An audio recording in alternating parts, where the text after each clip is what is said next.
Excelente, muy bien, ahora sí vamos a empezar. Entonces mi nombre es Teresa, soy psicóloga clínica, ya tengo 14 años trabajando en el rubro de la psicología clínica, ¿ok? Vamos a empezar entonces. La clase de hoy, que es la segunda clase, ya, porque es el segundo tema, pero en realidad es la tercera sesión, porque ya hasta ahora es la tercera, ¿no es cierto? La primera fue en noviembre, la segunda fue hace una semana, o 2 semanas, ¿no? Y esta es la tercera sesión. Luego, Jonathan, me pasas también lo he perdido, todas las sesiones, por favor, las fechas, ¿ya? Para poder, ya, listo. La segunda clase de la tercera sesión está referida a los modelos de la psicología clínica, ya, porque nosotros sabemos que existen muchos modelos. A ver, sin pasar las diapositivas aún, ¿no? ¿Quién me dice un modelo? Nada más, no quiero que me digan el concepto ni de qué se trata, sino solamente un modelo de psicología clínica que ustedes conozcan. Bueno, que no solamente es de psicología clínica, sino es en general de la psicología.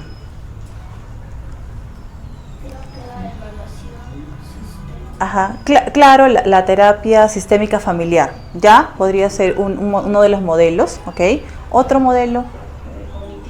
Exacto, el cognitivo conductual, muy bien. Uh-huh. La Gestalt, ajá, exacto. Uh-huh. Otro más. También, exacto. Entonces hay muchos modelos. Y ahora hay más, por ejemplo, ahora hay las terapias contextuales, que no sé si ustedes han escuchado, que es nuevo porque hasta hace 10 años no existía. Por ejemplo, la terapia dialéctica conductual también no existía. Entonces hay varios, cada año se van acumulando mucho más.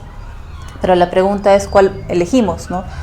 Porque eso les dije en la primera clase, en la segunda me parece, pero ahora se los vuelvo a repetir, que ustedes tienen que tener un modelo, un enfoque global para ser psicólogos y más psicólogos clínicos, porque ese modelo les va a respaldar, les va a guiar en los pasos que ustedes van a seguir.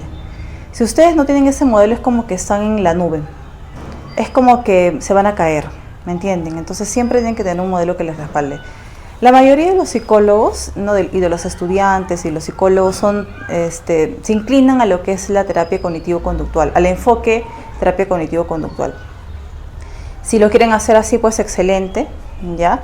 Pero no es el único, chicos. O sea, no vayan a pensar que no, el cognitivo-conductual es el único porque es el único que tiene evidencia, eficacia, ¿no? No necesariamente. Hay muchos modelos que acá los vamos a ver que han probado también efectividad en el proceso, en la psicoterapia, ¿ok? Entonces, es cuestión de preferencia, ¿no? De a qué me voy más. Y si ustedes son buenos, en el modelo que sea, van a estar bien. Hasta en el psicoanálisis, no hasta, porque yo sé que hay un neopsicoanálisis, ojo, ya, sin desmerecer, hay un nuevo psicoanálisis, aunque no lo conozco, pero también ha logrado avances en la psicoterapia de los pacientes individuales. Ya, ok, ahora sí vamos a empezar. A ver, miren, acá, primero, así lo están viendo, ¿no? Allá, ya. Bueno, tenemos que, hay 3 imágenes, ¿no? A ver, solamente, ¿quién me puede describir la primera imagen, ¿no? La del 6 y del 9, a ver. O más o menos ustedes, ¿cómo lo observan? ¿Qué me podrían decir sobre eso? La voy a llamar ya porque si no van a vamos a participar hoy día los 5. ¿Está bien? Ya, a ver, Ale, a ver, ¿qué ves en la primera imagen? Que desde donde tú te encuentras, cada persona tiene una perspectiva distinta, ¿no? Ajá. Por ejemplo, si la otra persona vemos está de su lado, está viendo el 9, pero si la otra persona está viendo los 6, o sea, cada quien tiene una distinta... Un enfoque, una visión diferente. Y en este caso, una persona ve el 6 y el otro, como está de otro ángulo, ve el 9, ¿no? Muy bien. Y a ver, ¿cuál era tu nombre? ¿Cómo? Mi nombre es Leslie. A ver, Leslie, a ver, ¿qué ves en la segunda imagen? La que está hacia abajo. Es la percepción de la copia de un compañero. Observa. Eso es lo que observa en la imagen. Claro, de pronto los pensamientos, las actitudes hacen ver a una persona algo diferente que la otra. La otra está como que confundida, no sabe mucho qué hacer y dice todo es perspectiva. ¿No es cierto? Porque quiere decir que en realidad sí, todo es perspectiva, Porque incluso en la psicoterapia, cuando ustedes tienen a dos personas, a una pareja, vamos a suponer, ¿no? A una pareja, uno de ellos les cuenta una realidad distinta a la otra del mismo suceso. Ojo, ¿no? No, pero es que a mí me pareció esto, ¿no?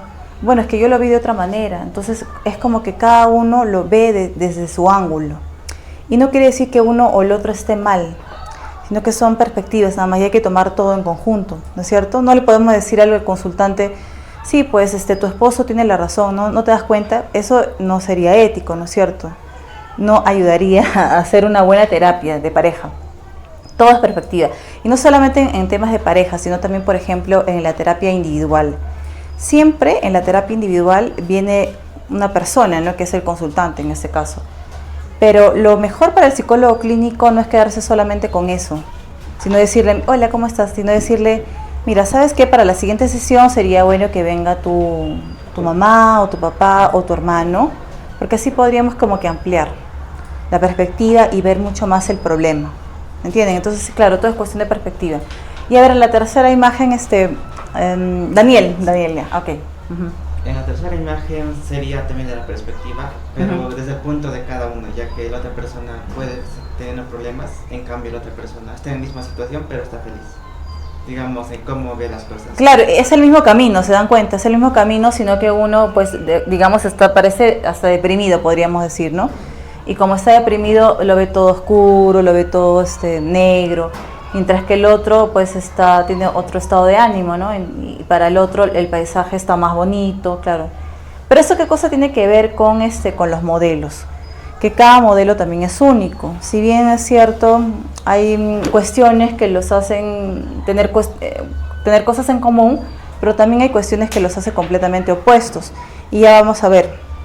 Por ejemplo, el psicoanálisis con la teoría cognitivo-conductual, ¿en qué se parecen, no? Y me podrán decir, tal vez en nada, porque, y ahorita lo vamos a ver, ¿no? Porque uno tiene que ver más con la psique y el otro tiene que ver más con la conducta, entonces acá vamos a ver las diferencias, pues. Pero entonces los modelos tienen diferentes perspectivas, pero nuevamente les digo, no es que uno esté mal y que el otro esté bien, ojo, ¿ya?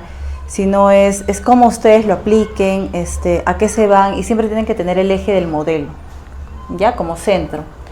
Ok, vamos a siguiente. Entonces, la importancia de los modelos, ¿no? Ya.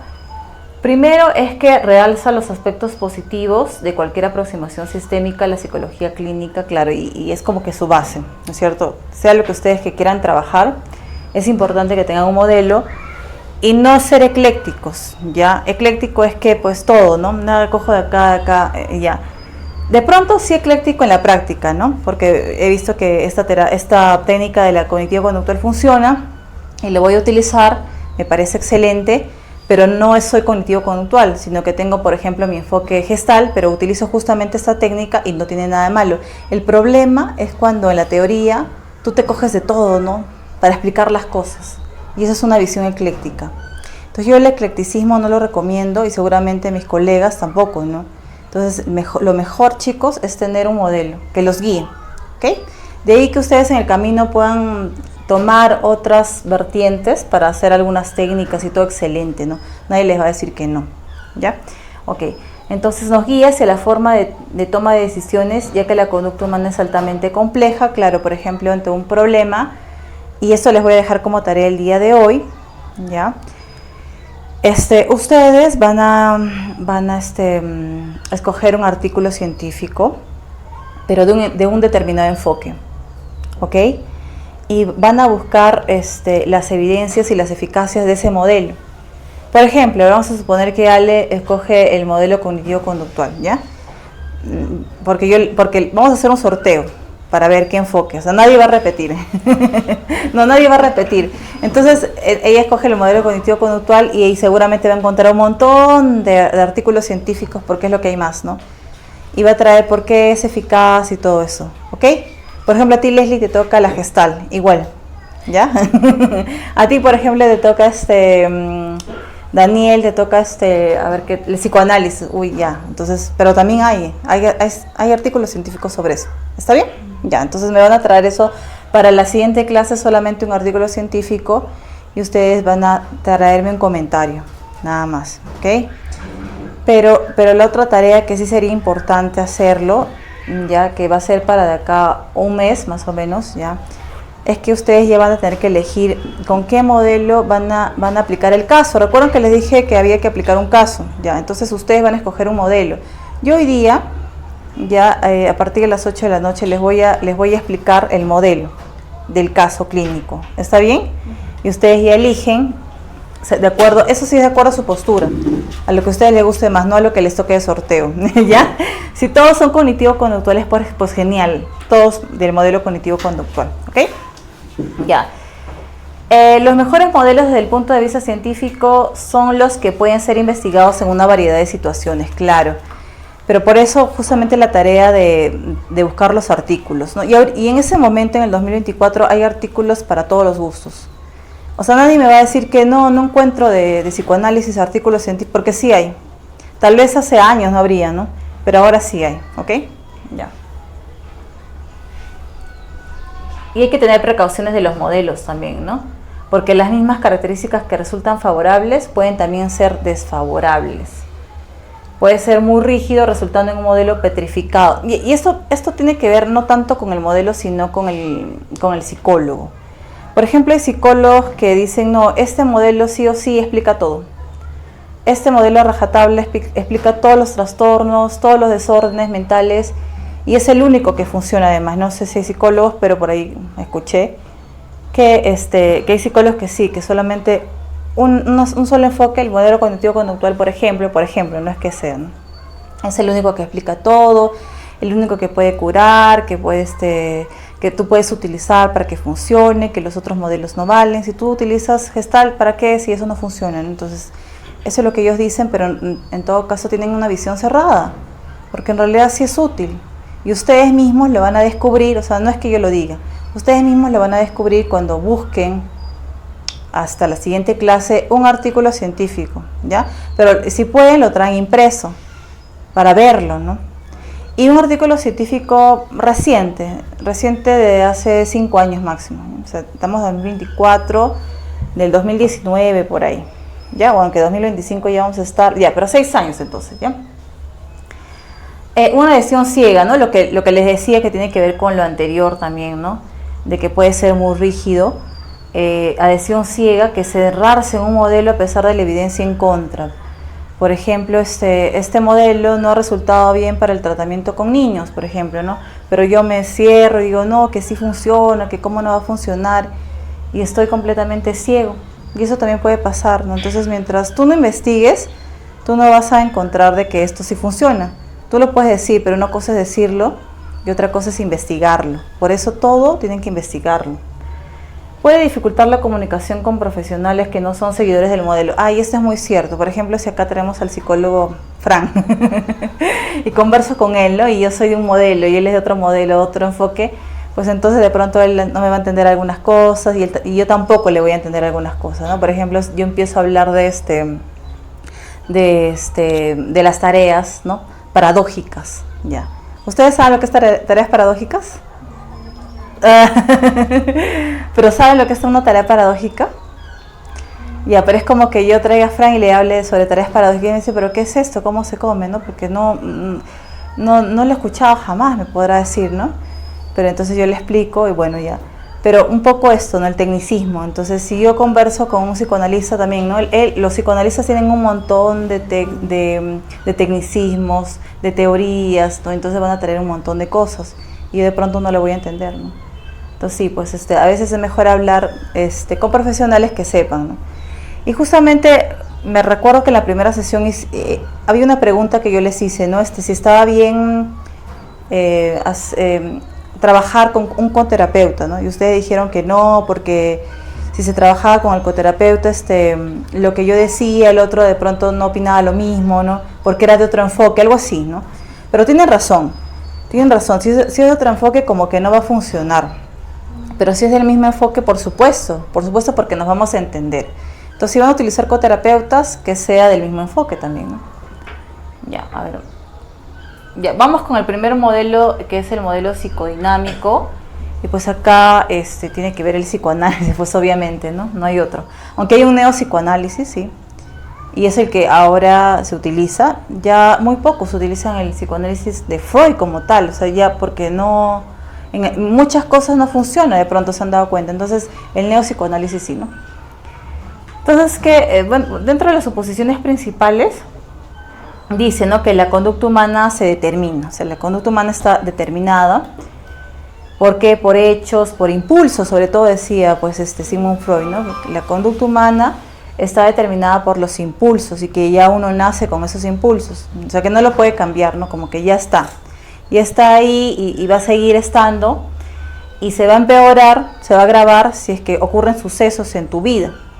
Por ejemplo, ¿no?, si es que a un niño tú le das de lactar demasiado tiempo, entonces hay una fijación oral, dice, ¿no?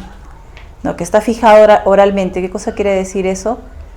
Que va a seguir pasando el tiempo y luego va a tener una fijación, va a querer masticar chicle, va a querer estar comiendo mucho. Entonces, él mencionaba eso, de una fijación oral, que esa fijación se daba en las primeras etapas de vida. Ahorita vamos a ver un cuadro con el desarrollo de Sigmund Freud que él propuso, ya, pero él decía pues que ya todos nacemos con esos impulsos, ¿no?, con deseos, y todo eso va a determinar nuestra conducta, ¿ok?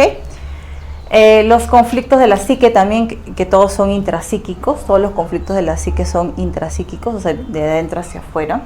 Es decir, lo que es el medio ambiente, por ejemplo, las influencias ambientales, el aprendizaje, él no lo toma en cuenta definitivamente, para él no está en la teoría del modelo psicodinámico, ¿ya? Entonces él dice que los factores intrapsíquicos proporcionan causas subyacentes de conductas que se manifiestan, sean problemáticas o no. ¿Y eso qué cosa quiere decir? Claro, tiene que ver con lo anterior, ¿no es cierto?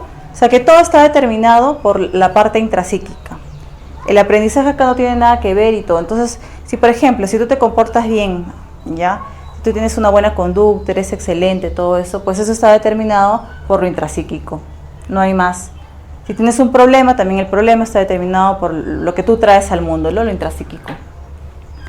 Los orígenes de la conducta, sean problemáticas o no, se establecen en la infancia a través de satisfacción o frustración de impulsos básicos, como les decía, ¿no? Por ejemplo, si un niño, vamos a ver acá un ratito el cuadrito del desarrollo. Ya. Por ejemplo, ¿no?, en la etapa oral, que es de 0 a 1 año y medio, ¿no?, entonces vemos un niño que llora constantemente, pero que la mamá no lo atiende y le da de lactar muy poco. En realidad le dio de lactar hasta los 6 meses nada más, ¿no? Y ahí terminó. Entonces, ¿qué va a pasar con este niño? Luego en la infancia probablemente va a tener un problema de fijación oral. ¿Qué quiere decir esto? Que por ejemplo, cualquier cosa que le pase va a querer chupar algo, se va a morder las uñas. Y luego cuando siga creciendo igual, no va a tener un problema. Y va a fumar seguramente cuando sea adulto. Entonces eso, ¿no?, va a estar fijado en una de las etapas. Ese sería el origen de la conducta, ¿ya? Se va a satisfacer. Pero sigamos, si al niño si le han dado, cuando él estaba llorando, le han dado de lactar y todo eso, pues entonces no tendría ningún problema, ¿no? Y no habría una fijación en la etapa oral, tal vez de pronto en las siguientes etapas, ¿ya? Y la evaluación clínica, el tratamiento y las actividades de investigación tendrían que dirigirse a la búsqueda y funciones de los aspectos sutiles de la actividad intrapsíquica. O sea, toda investigación que se haga en el modelo psicodinámico tendría que estar orientado a este aspecto, a lo intrapsíquico. Por eso de pronto al quien le toque el modelo psicoanalítico, no sé, bueno, habría que buscar, pero si es neopsicoanálisis también va a estar bien, ¿ok? Ya, ¿hasta acá hay alguna pregunta sobre el psicoanálisis? De pronto alguien es, no sé, pues a alguien le gusta el psicoanálisis, alguien es propulsor del psicoanálisis, ¿no? Y tiene otra información, o mayor información de lo que ya dije, estaría bien también, ¿no? ¿Alguien? ¿O no? Ya, nadie entonces. Entonces seguimos, porque sería muy interesante también, ¿no? Y los psicoanalistas saben un montón, tienen un montón de cosas que saben. Ya, entonces el psicoanálisis freudiano en sí se basó en un número reducido de principios fundamentales que le llamamos determinismo psíquico. O sea que toda conducta tiene base en el determinismo psíquico, ¿ok?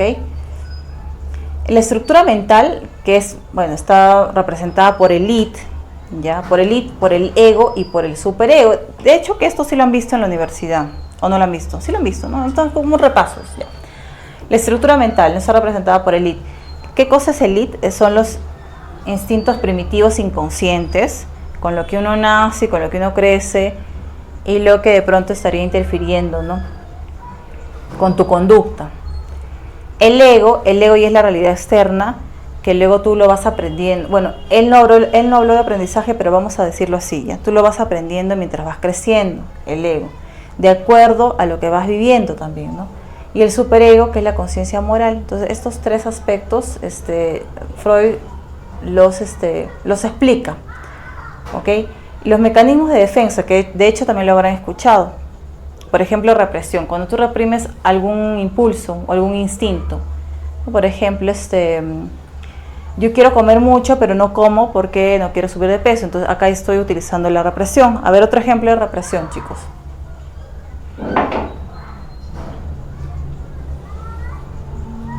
Lo que sea. El llanto podría ser. Ya, claro, podría ser. Por ejemplo, una persona que quiere llorar pero no lo hace, algo así, ya. Ok, se reprime en eso, sí, estaría bien, sí. ¿De acuerdo? La formación reactiva, ¿qué cosa quiere decir formación reactiva? A ver. ¿Cómo? Reacciona a algún acontecimiento. Claro, ya. En la proyección. Cuando tú llevas, o sea, en caso de nosotros sería pues que cuando llevamos algún caso psicológico o algún caso clínico,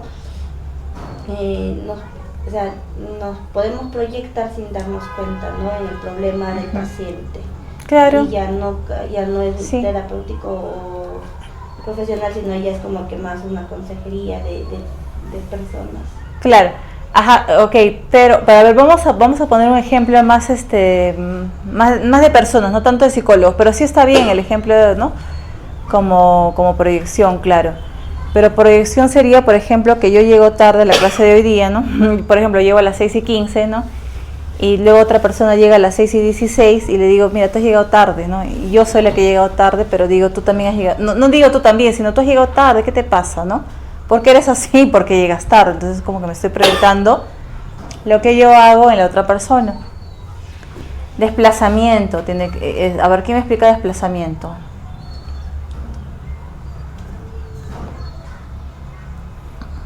Cuando le echas la culpa al otro, eso. Sí, claro, le echas la culpa al otro, ¿no? ¿Sabes qué? Pero tú has originado esto, ¿no?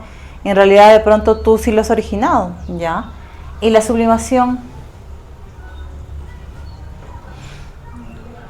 Ya, bueno, Freud dice que dentro de todos los mecanismos de defensa, la sublimación es el más sano, ¿ya? Porque es como algo así que yo me siento muy triste por algún evento y entonces ya para no llorar más o para superarlo, vamos a decirlo, salgo a correr, voy a hacer ejercicio todos los días. Pero esto de hacer ejercicio es algo positivo, ¿no? Claro, entonces la sublimación generalmente es como que lo más bueno, ¿está bien? O por ejemplo, me saqué mala nota en un curso ya, y a partir de esa fecha empecé a estudiar así demasiado de pronto, pero estoy aprendiendo, ¿ya? Sublimación. Vamos a ver acá un video, no sé, ¿tú lo puedes poner? O yo lo pongo. El video. Lo pongo. Creo que en el pensamiento de psicoanálisis de Freud, o sea, en el tema de la represión con la sublimación, como usted lo estaba mencionando, muchos jóvenes no destacan lo que es en el área de matemática y van a jugar o algo por el estilo, ¿no? Claro, o sea, también. O sea, compensan eso, ¿no? De lo que no han nacido, por así decirlo, Sí. con esa rama, pero les gusta proyectarse para otras cosas, ¿no? También podría ser un ejemplo de sublimación, ¿no? Sí, está bien, es correcto. Ya vamos a ver un video sobre Sigmund Freud a modo de resumen de todo lo que hemos hablado. De la PPT tienes que salir yo.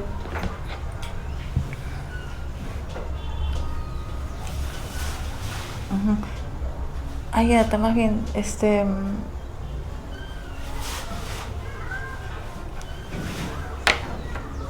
Sí, es el... Pero a ver, otra opinión que ustedes tengan sobre el psicoanálisis, de pronto, cualquiera. ¿Conocen algún psicoanalista acá en Ayacucho? Contra el caos. ¿Cómo se llama? Solo sé que dicen Taber. ¿Cómo? Taber. ¿Tablet? Arthur. Arthur, claro. Arthur, sí lo conozco. Ujú. Claro, Arthur es psicoanalista. Le gusta. Ujú. Los psicoanalistas son así muy rígidos. Sí, claro. Ahora, yo no sé, esto sería importante cuando ya dejemos la tarea, ¿no? Sobre buscar el artículo científico. Ahí ustedes se van a empapar un poco, pero yo no sé el tema de cuántas sesiones se están utilizando. Porque hasta esa fecha, la fecha de Sigmund Freud, y luego años posteriores, y hasta, me parece que el 2010 por ahí, las sesiones de psicoanálisis eran muy amplias, ¿no? O sea, me refiero en el número de sesiones. Por ejemplo, 20 sesiones, ¿no? Hasta 1 año, 2 años, 3 años, 4 años, 5 años de terapia. Entonces, yo no sé si se mantendrá esto o ya habrá cambiado, porque en realidad la idea es que pues todo se tiene que ajustar a la realidad. Y las personas ahora, hoy por hoy, es como que carecen de tiempo. Quieren todo rápido, ¿no? Entonces, tampoco puede ser en una sesión, digamos, ¿no? Pero si tienes un problema bastante fuerte, demasiado, 2 años creo que es mucho tiempo, no sé qué opinan. Entonces habría que buscar esa información, sería importante, ¿no? Sí, ya está, ¿no? Ese es el video. Sí, ese es el video. Ajá. Justamente ahí está la represión, el id y el superego, de lo que hemos hablado, ¿no? Entonces sería importante verlo un poquito. Sigmund Freud, antes que nada, fue... Sí. Ah, no está Daniela, ¿no? Ella es la que veía esto. Ya, ok. Ahí lo pones. Ya, le pongo. Voy a ponerlo en el Zoom todavía.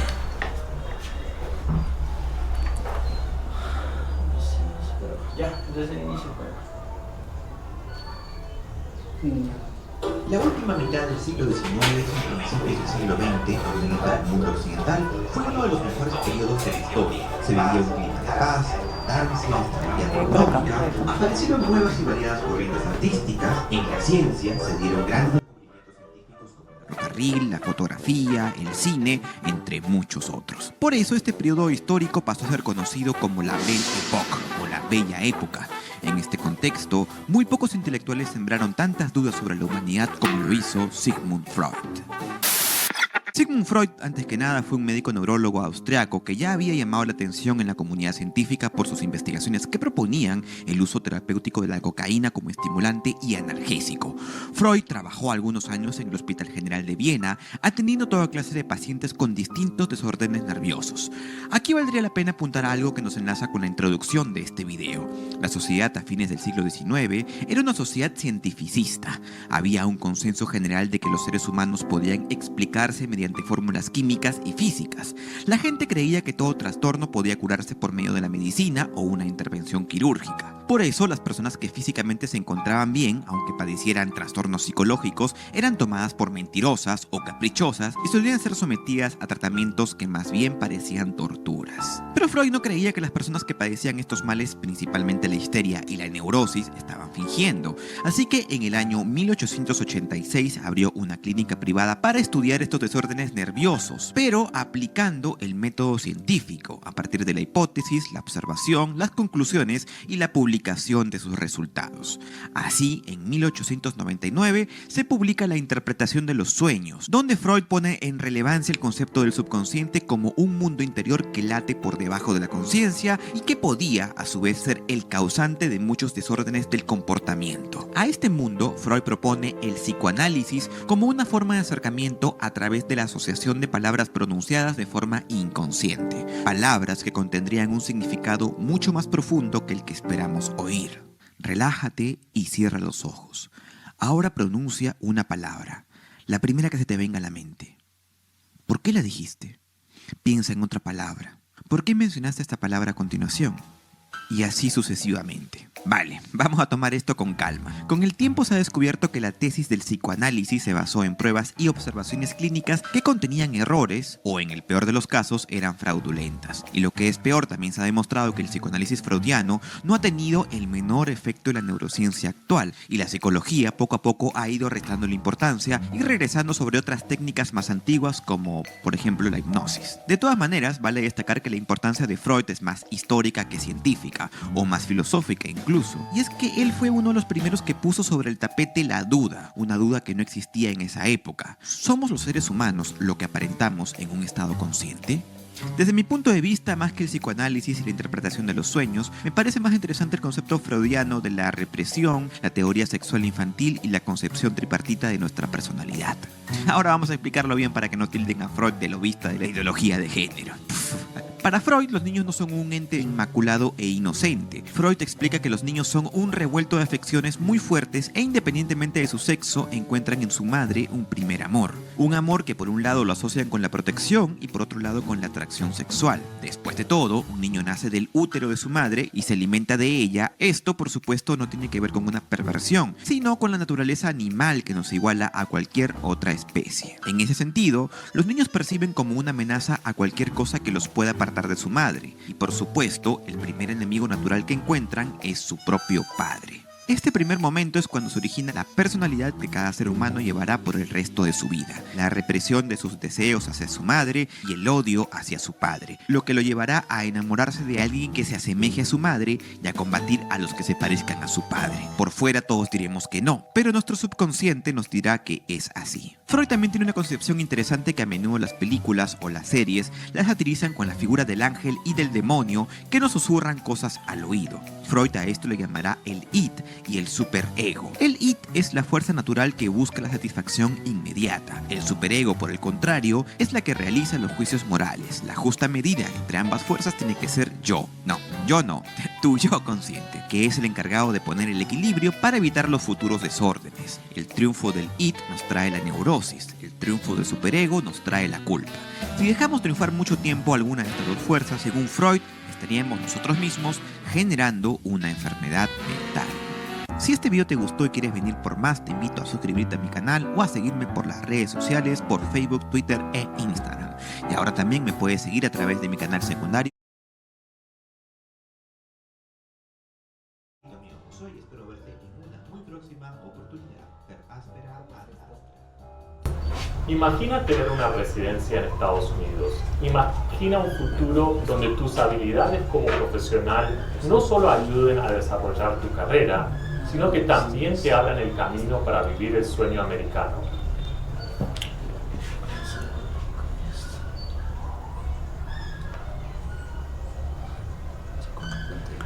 El problema es que hay varios videos también. Hay varios videos. ¿Más videos? Sí, hay como 5 más, entonces vamos a tener esta dificultad.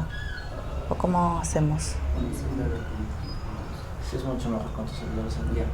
Sí. ¿Qué sigue la clase? O sea, ¿hay otro video? ¿Ahorita? No, ahorita no, de acá un ratito. Ya. Ok, Pues ya, ok. No tanto ahí, ya. Bueno, ¿qué opiniones sobre ese video? A ver, ¿qué hemos visto?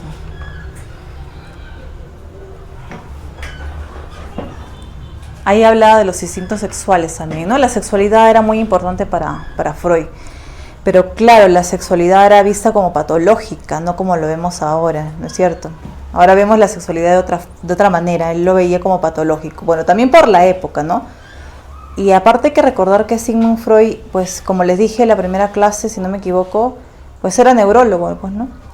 Entonces estaba muy evocado, muy enfocado en el tema de los procesos biológicos, ¿no? De lo que se ve, ¿no?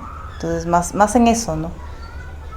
Y claro, de pronto todos los médicos también lo veían así, veían la enfermedad mental como que un desorden en tu mente, ¿no? En tu cerebro exactamente, ¿no?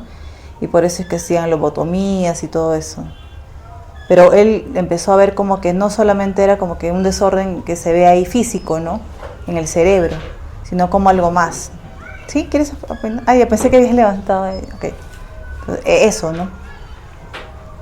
Pues ahorita vamos a ver también cuáles son los, no sé si está acá o está más abajo, pero ya lo voy diciendo, sino en todo caso, Ahora, en el video había un tema muy importante, ¿no? O un aspecto muy importante, cuando dijeron de que Sigmund Freud empezó a hacer ciencia, ¿no? Empezó a hacer ciencia. Pero ¿ustedes qué opinan de esto? ¿Él realmente empezó a hacer ciencia? ¿O era como una pseudociencia al final, ¿no? Como una pseudociencia. Porque claro, escribió varios libros y claro, uno podría decir, no, pero ha escrito un libro, entonces ya es científico. O sea, no es así tampoco, ¿no? O sea, cualquiera que escribe un libro no es científico, ¿no? Porque tiene que usar el método científico. Y él ahí no usó todos los parámetros del método científico. Además, la población que él usaba, o la muestra en todo caso, era muy selecta, porque él únicamente trabajó con mujeres. Sus pacientes no eran hombres, solamente eran mujeres, ¿no? Y eran mujeres de la aristocracia, mujeres que tenían un buen dinero, un buen sueldo, entonces todo eso, ¿no? Por eso es que él manejó el tema de la histeria también, ¿no? Porque estas mujeres como solamente se dedicaban a un rubro nada más, pues, ¿no? Al tema de su casa, de la comodidad, pues empezaron a tener algunos síntomas, ¿no? Pero que él lo denominó histeria. Y hasta ahora se sigue utilizando, no he escuchado por ahí histeria, pero histeria en realidad ya no es científico, ¿no? Incluso en el DSM-4, DSM-5, mejor dicho, en el DSM-5 me parece que ya no está la palabra histeria, ¿no? Entonces eso también, ¿no? Ahora, lo que sí habría que decir que a partir de todos los fundamentos de Freud y todo eso es que se empieza a crear el DSM, pues, ¿no? El manual de diagnóstico en salud mental. Y no estoy haciendo una crítica al DSM, o tal vez sí, no lo sé, pero el DSM, si ustedes lo analizan bien, es un libro, más que todo hecho por psiquiatras, por médicos, ¿no? Y por psicólogos casi no. Entonces como que no sé si sea tan válido para nosotros hacer un diagnóstico, ¿no? Y hace poco, incluso ustedes saben que se ha aprobado la ley del psicólogo clínico, que el psicólogo clínico ya puede diagnosticar, pero puede diagnosticar basado en el DSM o el CIE-10, pues, y que son manuales de los médicos, no son de los psicólogos, entonces yo no sé. No, pero solamente pueden hacerlo los psicólogos clínicos, ojo, o sea, no el psicólogo educativo, no el psicólogo forense, no el psicólogo orga también con esto, ¿no? Ustedes entonces luego de terminar esta especialización podrían hacer ya el diagnóstico. Claro, de todas maneras, sí. Podrían hacer ya el diagnóstico. ¿Ok? Igual, siempre tomándolo con responsabilidad, ¿no? Porque el tema también con que el psicólogo diagnostique, ahora va a ser que tú cómo vas a diagnosticar, luego se te va a venir todos los procesos a ti, ¿no? Si por ejemplo, si la familia está en desacuerdo, van a decir, no, pero ¿por qué?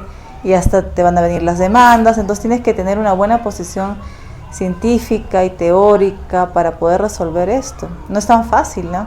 Se viene una gran responsabilidad en lo que nos hemos metido ya, bueno. Ok, vamos a seguir, ¿ya? Ya me he ido muy lejos ya del tema. Acá tenemos algunos ejemplos de conflictos intrapsíquicos, ¿no? Por ejemplo, el id versus el ego. Recordemos que el id es la parte inconsciente, digámoslo así, ¿no? Y el ego más bien es lo consciente, lo que está velado por las reglas, por lo que dice la sociedad, digamos, ¿no? Ya. La elección entre una recompensa pequeña e inmediata, ¿ya? Y una recompensa mayor que requiere de un periodo de espera, es decir, demora de la gratificación. A ver, ¿cuál de los dos sería el id? ¿Lo primero o lo segundo? La elección entre una recompensa pequeña e inmediata. Por ejemplo, yo les digo ahorita, a todos les voy a regalar un panetón, ya voy a traer unos panetones que he dejado ahí, con la condición de que ustedes, por ejemplo, no vengan a la siguiente clase. No quiero que vengan nadie a la siguiente clase, yo les digo, ¿no? Aceptan el panetón, ¿qué van a decir?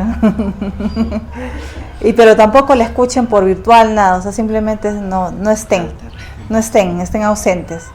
Entonces, es una recompensa inmediata, ¿no? El panetón, que es el ítem en todo caso, que tiene que ver con el instinto de comer, del apetito, del deseo, ¿no? Mientras que el otro es una recompensa, pues muy a largo plazo, ¿no? Porque ustedes van a aprender al final. Pero de pronto alguien no lo va a ver así, ¿no? Alguien va a decir, no, yo prefiero el panetón y me voy tranquilo, no me importa la siguiente clase, yo voy leyendo, no puede ser. Ya, pero algo así. Ahora, el id versus el superego, ¿no?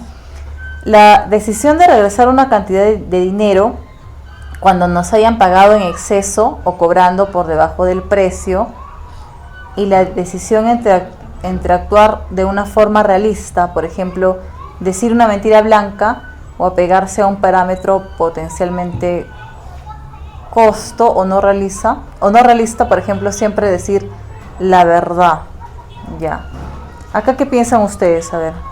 ¿A veces son necesarias las mentiras piadosas o no? Claro, sí, ¿no? Ya, pero decir una mentira piadosa estaría en el ego o en el superego. Claro, porque es algo de los valores, de la moral, ¿no es cierto? Claro, de pronto para no dañar a esta persona, a mi hermana, por ejemplo, voy a decir esta mentira piadosa para que ella no se sienta dañada, ¿no? Y es un tema o es una cuestión que va por encima, ¿no? Va por encima de lo que pienso, de lo que siento, porque es un tema moral en ese caso. El id y el ego versus el superego. Por ejemplo, la decisión entre devolver el ataque a un opositor débil o poner la otra mejilla, ¿no? Y acá estaría el superego, sería el poner la otra mejilla, ¿no es cierto? ¿Ya? Y el id y el ego, la decisión entre devolver el ataque, o sea, ojo por ojo, algo así, ¿no? Ah, no, como que tú me hiciste eso, ahora yo te voy a devolverlo. El doble todavía, ¿no? Algo así. A veces nos ponemos en ese afán, o en esa posición de querer venganza. Y eso que somos psicólogos, pero lo queremos hacer. Entonces, acá el superego sería pues simplemente poner la otra mejilla. El id y el superego versus el ego, por ejemplo, la decisión de actuar de una forma realista que se opone a tus deseos y convicciones morales. Por ejemplo, la decisión que enfrentan los católicos romanos conservadores acerca del uso de medios anticonceptivos, ¿no? Wow, este es un ejemplo bastante fuerte, ¿no? Bastante fuerte. O por ejemplo, ¿ustedes qué opinan de las personas que son adeptas a la religión Testigo de Jehová, ¿no? Y que dicen, no, pero está prohibido que la transfusión de sangre. Y esto ha ocurrido en el COVID, ¿no? Que murió un niño, ¿no? Porque sus padres no quisieron que lo vacunen o algo así, ¿no? Que le hagan un procedimiento. Entonces, acá era demasiado superego, pues, ¿no? Claro. Porque ante esa situación lo mejor era pues salvar al niño, pues simplemente, ¿no? Uh-huh. Y a ver esto de acá, el ego y el superego versus el id, la elección de actuar impulsivamente y robarse algo que uno no puede comprar. El ego supuestamente estaría cada vez más comprometido en este conflicto a medida que la probabilidad de ser descubierto aumente, ¿no? Entonces son ejemplos nada más. Y actualmente tampoco es que se usa, o sea, tampoco es que tú vas a decir por ahí a una paciente, oye, pero justamente ahí te ha pasado un conflicto entre el id y el superego, o sea, no lo vas a explicar de esa manera. Pues no, esto es solamente para tenerlo de conocimiento nada más, pero es que tú no lo vas a usar. A menos que te conviertas en un psicoanalista, y ahí sería otra historia. Y las etapas del desarrollo psicosexual de Sigmund Freud, ¿no? Que era justamente lo que yo les explicaba hace un ratito, que según las edades es que tú te parametras en una de las etapas, vamos a decir. Y por ejemplo, la etapa oral sería de 0 a 1 año y medio, y que esa etapa se relaciona con la boca. Recordemos, entonces tiene que ver con la función de amamantar, ¿no? Y el hecho de que la persona que te daba de amamantar estaba ahí, pues, ¿no? Y que no te dejaba llorando mucho, ¿no? Porque si no, se desarrolla un conflicto, una fijación en esa etapa. Y explicaban, ¿no? Que bueno, si tú te fijas en la etapa oral vas a tener problemas con la alimentación, por ejemplo, la anorexia y la bulimia sería un problema de fijación en la etapa oral. Por ejemplo, el tema del consumo de tabaco, ¿no? Todo eso, ¿no? De beber en exceso, de comer en exceso o de no comer, ¿no? Todo eso tendría que ver con la etapa oral. O con el hecho también de hablar mucho, ¿no? Una persona que habla mucho, que insulta constantemente, también estaría fijada en la etapa oral, vamos a decirlo. Podríamos decirlo así. Si somos psicoanalistas, es que tú eres así, es porque tienes una fijación en la etapa oral, ¿no? Ya. En la anal, que es de 1 año y medio a los 3 años, y esta se relaciona con el control de esfínteres, ¿no? Cuando el niño, por ejemplo, quiere ir al baño y retiene los esfínteres, ahí como que le otorga un placer, digamos. Pero ¿qué pasa si tú al niño, tú como papá eres demasiado prolijo, no, y estricto con este tema, ¿no? Que tienes que ir al baño así, que tienes que limpiar, de que no puede ser. Entonces está generando que el niño luego sea un obsesivo con el tema de la limpieza, con todo ese tema, ¿no? Si por el contrario lo dejas que se desbande, pues es una persona demasiado relajada también, ¿no? Entonces Ahí hay dos opuestos. Pero todos esos temas se relacionan con el control de esfínteres. El tema, por ejemplo, de los trastornos obsesivos compulsivos, se podría decir que están relacionados con fijarse en la etapa anal, ¿no? Las personas que son muy ordenadas, muy meticulosas, exageradamente limpias, que se lavan 5 veces las manos y todo eso, ¿no? O que apagan la luz varias veces, ¿no? Y luego han apagado la luz, salen, dicen, no, pero he apagado la luz, regresan otra vez, no, así están. Bueno, la etapa fálica de 3 a 6 años y se relaciona con la manipulación de los genitales y de la orientación sexual. Pero bueno, Sigmund Freud, y no solamente Sigmund Freud, luego investigadores ya de la evolución y del niño, ¿no? De la psicología del niño, refieren que es normal que, por ejemplo, un niño se toque sus genitales, ¿no? Porque es una cosa que quiere explorar, algo así, y es natural. Entonces, pero él decía que, por ejemplo, si te quedabas fijado en esa etapa, también, ¿no? También habían problemas, incluso con el tema de la orientación sexual. Y recordemos ahí en el video que estaba el complejo de Edipo, ¿no? Ya, el complejo de Edipo es cuando el niño pequeño, hasta antes de los 6 años, ¿qué es lo que ha pasado? Que tiene un amor por la mamá, ¿no? Y como no quiere competir con el papá, entonces al final pues decide ser su hijo nada más, algo así, ¿no? Ya. Entonces, esto, y de la mujer, ¿cómo se llama? A ver, ustedes sí lo saben. Claro, ¿no? Electra. Entonces Electra es lo contrario, pero en niñas, ¿no es cierto? Pero ¿qué pasa si la etapa fálica no se desarrolla bien? O te quedas fijado en la etapa fálica. Probablemente luego tengas temas, trastornos sexuales, ¿no? Una desviación sexual o una desorientación sexual, ¿no? Que dirían, no, que él es gay porque ha quedado fijado en la etapa fálica, ¿no? Pero que ahora ya no podríamos decir eso, o sea, no es así, ¿no es cierto? Pero él sí lo explicaba de esa manera, ¿no? La latencia. Acá dice que todas estas pulsiones están dormidas y que no pasa nada de los 6 a los 11 años. Todo está bien, ahí no hay ningún problema, ¿no? Pero la etapa genital que empieza a los 12 años, ahí uno ya va notando los cambios de la pubertad y acá es donde inician un montón de conflictos. Y eso lo vemos también en la psicología clínica, ¿no? Justamente a partir de los 11, 12 años es que se generan un montón de conflictos. O sea, si es que los niños, por ejemplo, no han sido criados adecuadamente, y no tiene que ver con el desarrollo psicosexual, ¿no? Sino con una realidad que lo he visto bastante en psicología clínica. Muchos niños que luego son adolescentes, pero que no han crecido bien durante la niñez, ¿no? Han tenido diversos problemas, desamparos, en todo eso, no han tenido un buen control de la conducta, ¿no?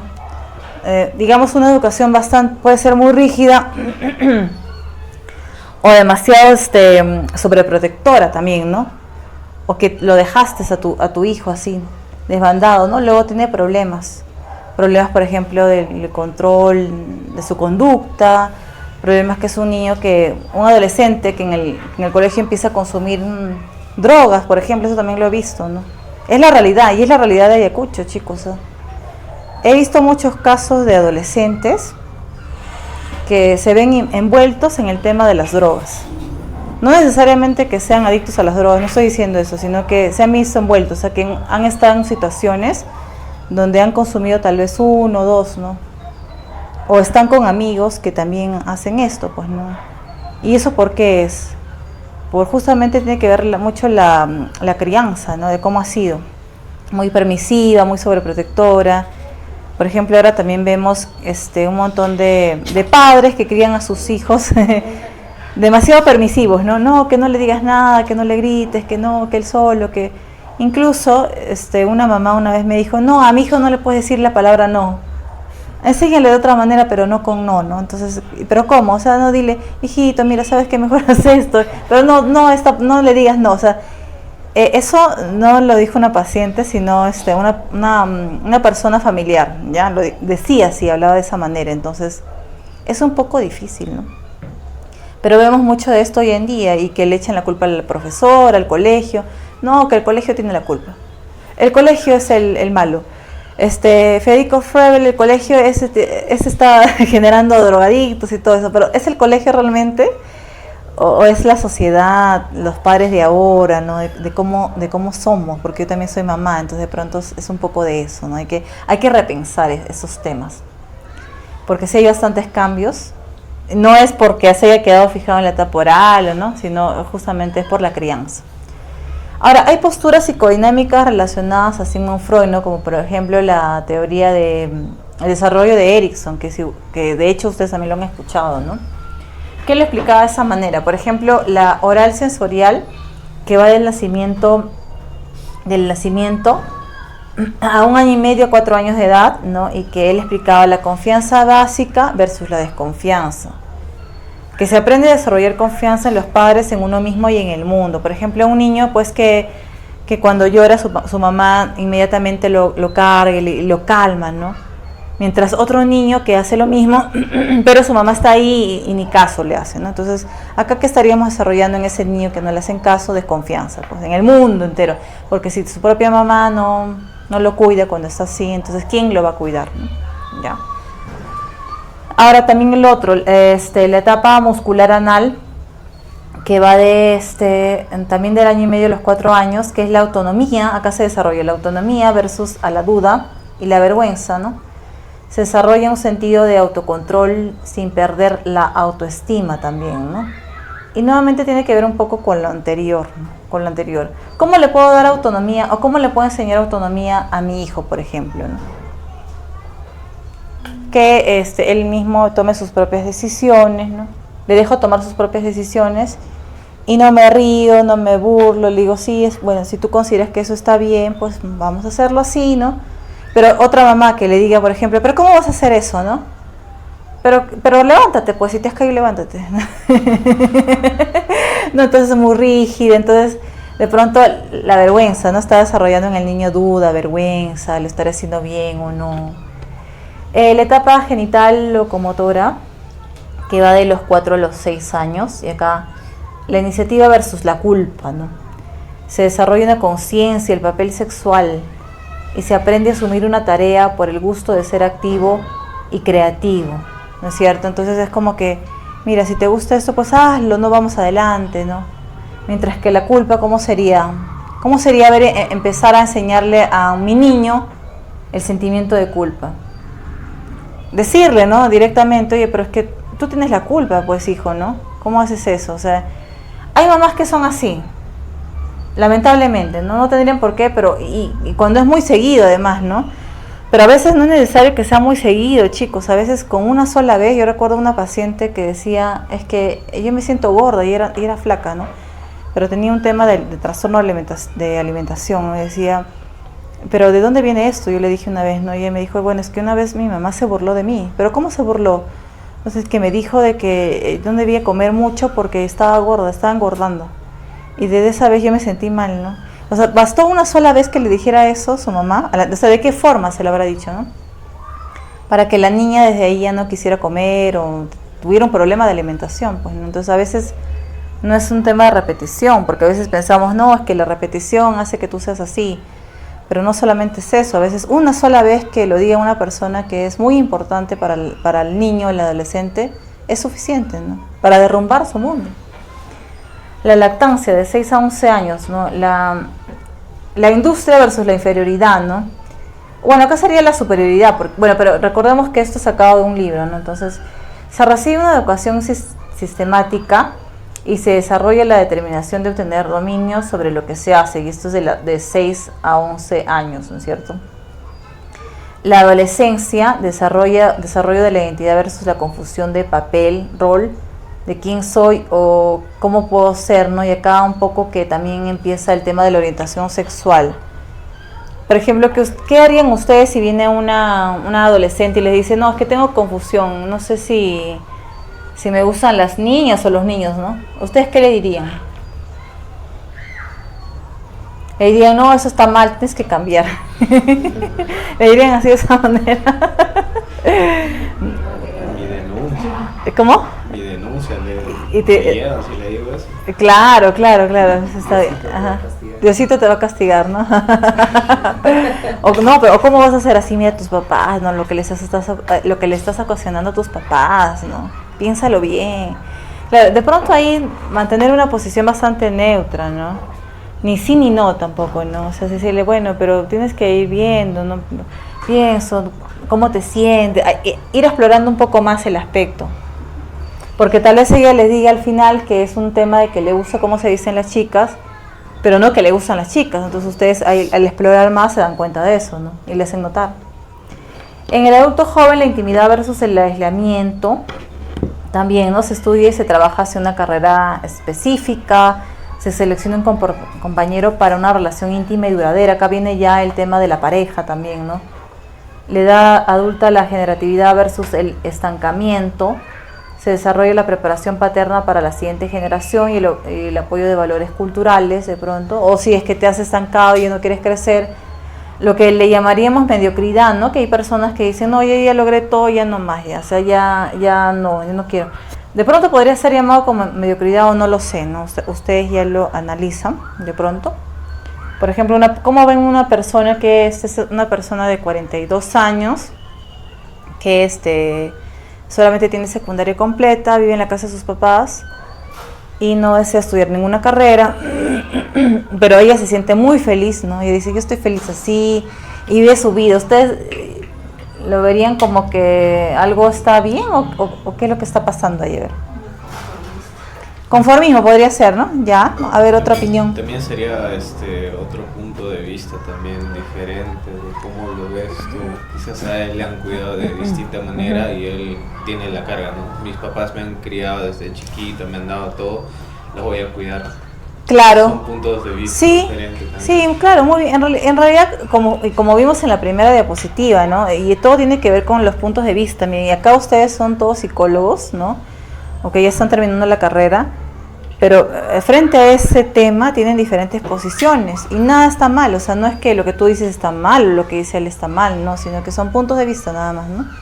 Pero si queremos ampliar tendríamos que explorar más, pues, ¿no? Hablar con la persona, hacerle preguntas, ¿no? Y de pronto nos damos cuenta que es una persona que está tranquila, vive feliz su vida, ¿no? ¿Para qué molestarla con más cosas? De pronto eso es su manera de ser y está bien, pues, ¿no? Mientras esté bien, mientras no daña a nadie, ni ella misma, pues ya, lo dejamos ahí.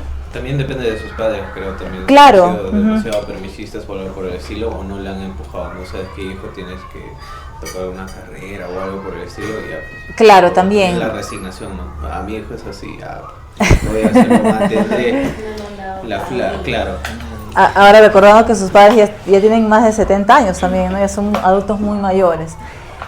La madurez, logro de la integridad del ego versus la desesperación. Se logra el desarrollo de la sabiduría y una filosofía de vida, ¿no? O sea, hay adultos mayores que son muy sabios, que saben un montón de temas y como que cuando uno habla con ellos se entretiene bastante, o sea, da gusto. Uno podría estar ahí todo el día escuchando lo que hablan, ¿no? Mientras que hay otros adultos mayores que tienen muchos prejuicios también, no, ¿cómo vas a hacer eso? O sea, que mejor es no hablar con ellos, ¿no? Bueno, no lo sé, algo así. Vamos a seguir con la siguiente. A ver. Ya pasamos a otro modelo, a ver. Pero hasta ahora, ¿qué les ha parecido las posturas relacionadas a Sigmund Freud y la de Sigmund Freud? ¿Qué les ha parecido hasta ahorita? Hay información que nos pueda ayudar. Sí, a vivir, claro. No creo que todo sea así. Claro. ¿Qué tomarías tú de Sigmund Freud, por ejemplo? ¿Qué cosa crees que te podría ayudar? Las etapas del desarrollo. Ya, podría ser, por ahí. Que se pueda explicar algunas conductas. Ok. ¿Alguien más que quiera dar otra opinión? No importa si está en contra, o sea, no necesariamente tienen que hablar a favor. También, o sea, las opiniones en contra también son válidas. Acá todo es válido. Ya, bueno, vamos a pasar a otro modelo, ¿ya? Modelo del aprendizaje social. Y acá la conducta se ve influida por un aprendizaje que se lleva a cabo en un contexto social. O sea, pasamos de lo intrapsíquico a lo ambiental. Acá dice que se aprende según las experiencias externas de lo que uno va viviendo año con año. Los mismos principios de aprendizaje que se invocan al explicar las diferencias y las semejanzas entre los individuos se emplean para explicar las circunstancias y discrepancias dentro de cada individuo también. O sea, vamos a imaginar lo siguiente, ¿no? Dos personas, dos hermanos, ¿ya? gemelos, ¿ya? Gemelos. Es decir, que son casi iguales, no tienen la misma edad, el mismo sexo, todo, ¿no? Están criados bajo la misma familia, todo eso. Pero crecen con algunos pensamientos distintos, con algunas conductas distintas. ¿Y esto a qué se debería ver? ¿Y se puede explicar lo que les he dicho mediante el aprendizaje social, mediante ese modelo, o no? Es un poco difícil esa pregunta que les estoy haciendo. Porque justamente el modelo del aprendizaje social habla de cómo la cultura, lo exterior, el medio ambiente, pues forma tu conducta, ¿no? Pero si yo les digo que son dos gemelos que han recibido lo mismo, los mismos estímulos, crecen con pensamientos distintos, conductas diferentes. Por ejemplo, a uno le gusta levantarse a las 7 de la mañana y el otro se levanta a las 10 de la mañana. Entonces vemos eso, ¿no? A uno le gusta el fútbol, al otro le gusta jugar en la computadora. ¿Y qué pasó ahí? ¿Eso se podría explicar mediante el aprendizaje social o no? A ver, ¿por qué, Flor? A ver, explica tu punto de vista. Porque ahí justo viendo se ve incluida el aprendizaje que se lleva a cabo un contexto social donde aquí influye la parte externa. Pero viendo en los dos, en el ejemplo que pone el psicólogo, no, ya vendría a ser ya de repente la forma de crianza de los padres, quizá, y un tanto la persona, bueno, no la personalidad, es sus caracteres de los niños, ¿no? Un tanto intrínseco. Ah, y claro, un tanto intrínseco, ¿no? Claro, sí, tienes razón. Ese ejemplo no se podría explicar mediante el modelo del aprendizaje social, claro. Otra opinión, o tal vez me dirían, no, que sí, pero tal vez uno recibió una influencia de alguien, ¿no? Mientras que el otro no. Entonces ahí podrían decirme, no, sí se podría explicar mediante el aprendizaje social, porque uno de los hermanos creció un poco más con el tío, ¿no? Con el abuelo, lo iba a visitar más seguido y él le enseñaba unas cosas y como que era su referente. O sea, podría ser también, ¿no? Entonces sí podría ser, ya. Es que en realidad es bien complejo, ya, y a ver, vamos con la siguiente. A ver. Formulaciones del modelo del aprendizaje social. Hay 5 formulaciones, ¿no? Ya, la primera es que la importancia de la conducta mensurable. ¿Qué quiere decir conducta mensurable? Conducta que se puede ver, que se puede medir, ¿no? Que se puede observar. O sea, como que le prestan bastante atención a esto. Algo que se puede observar es lo que se puede investigar también, ¿no? Y es el objeto de la psicología clínica, en realidad, lo que se ve. O sea, ya no tanto, por ejemplo, la motivación. Si yo digo, por ejemplo, Jonathan tiene motivación a esta clase y solamente así nada más, ¿ustedes qué dirían? ¿Tiene motivación a la clase o no? Habría que haber más cosas, ¿no? Ahí dice que no. No parece.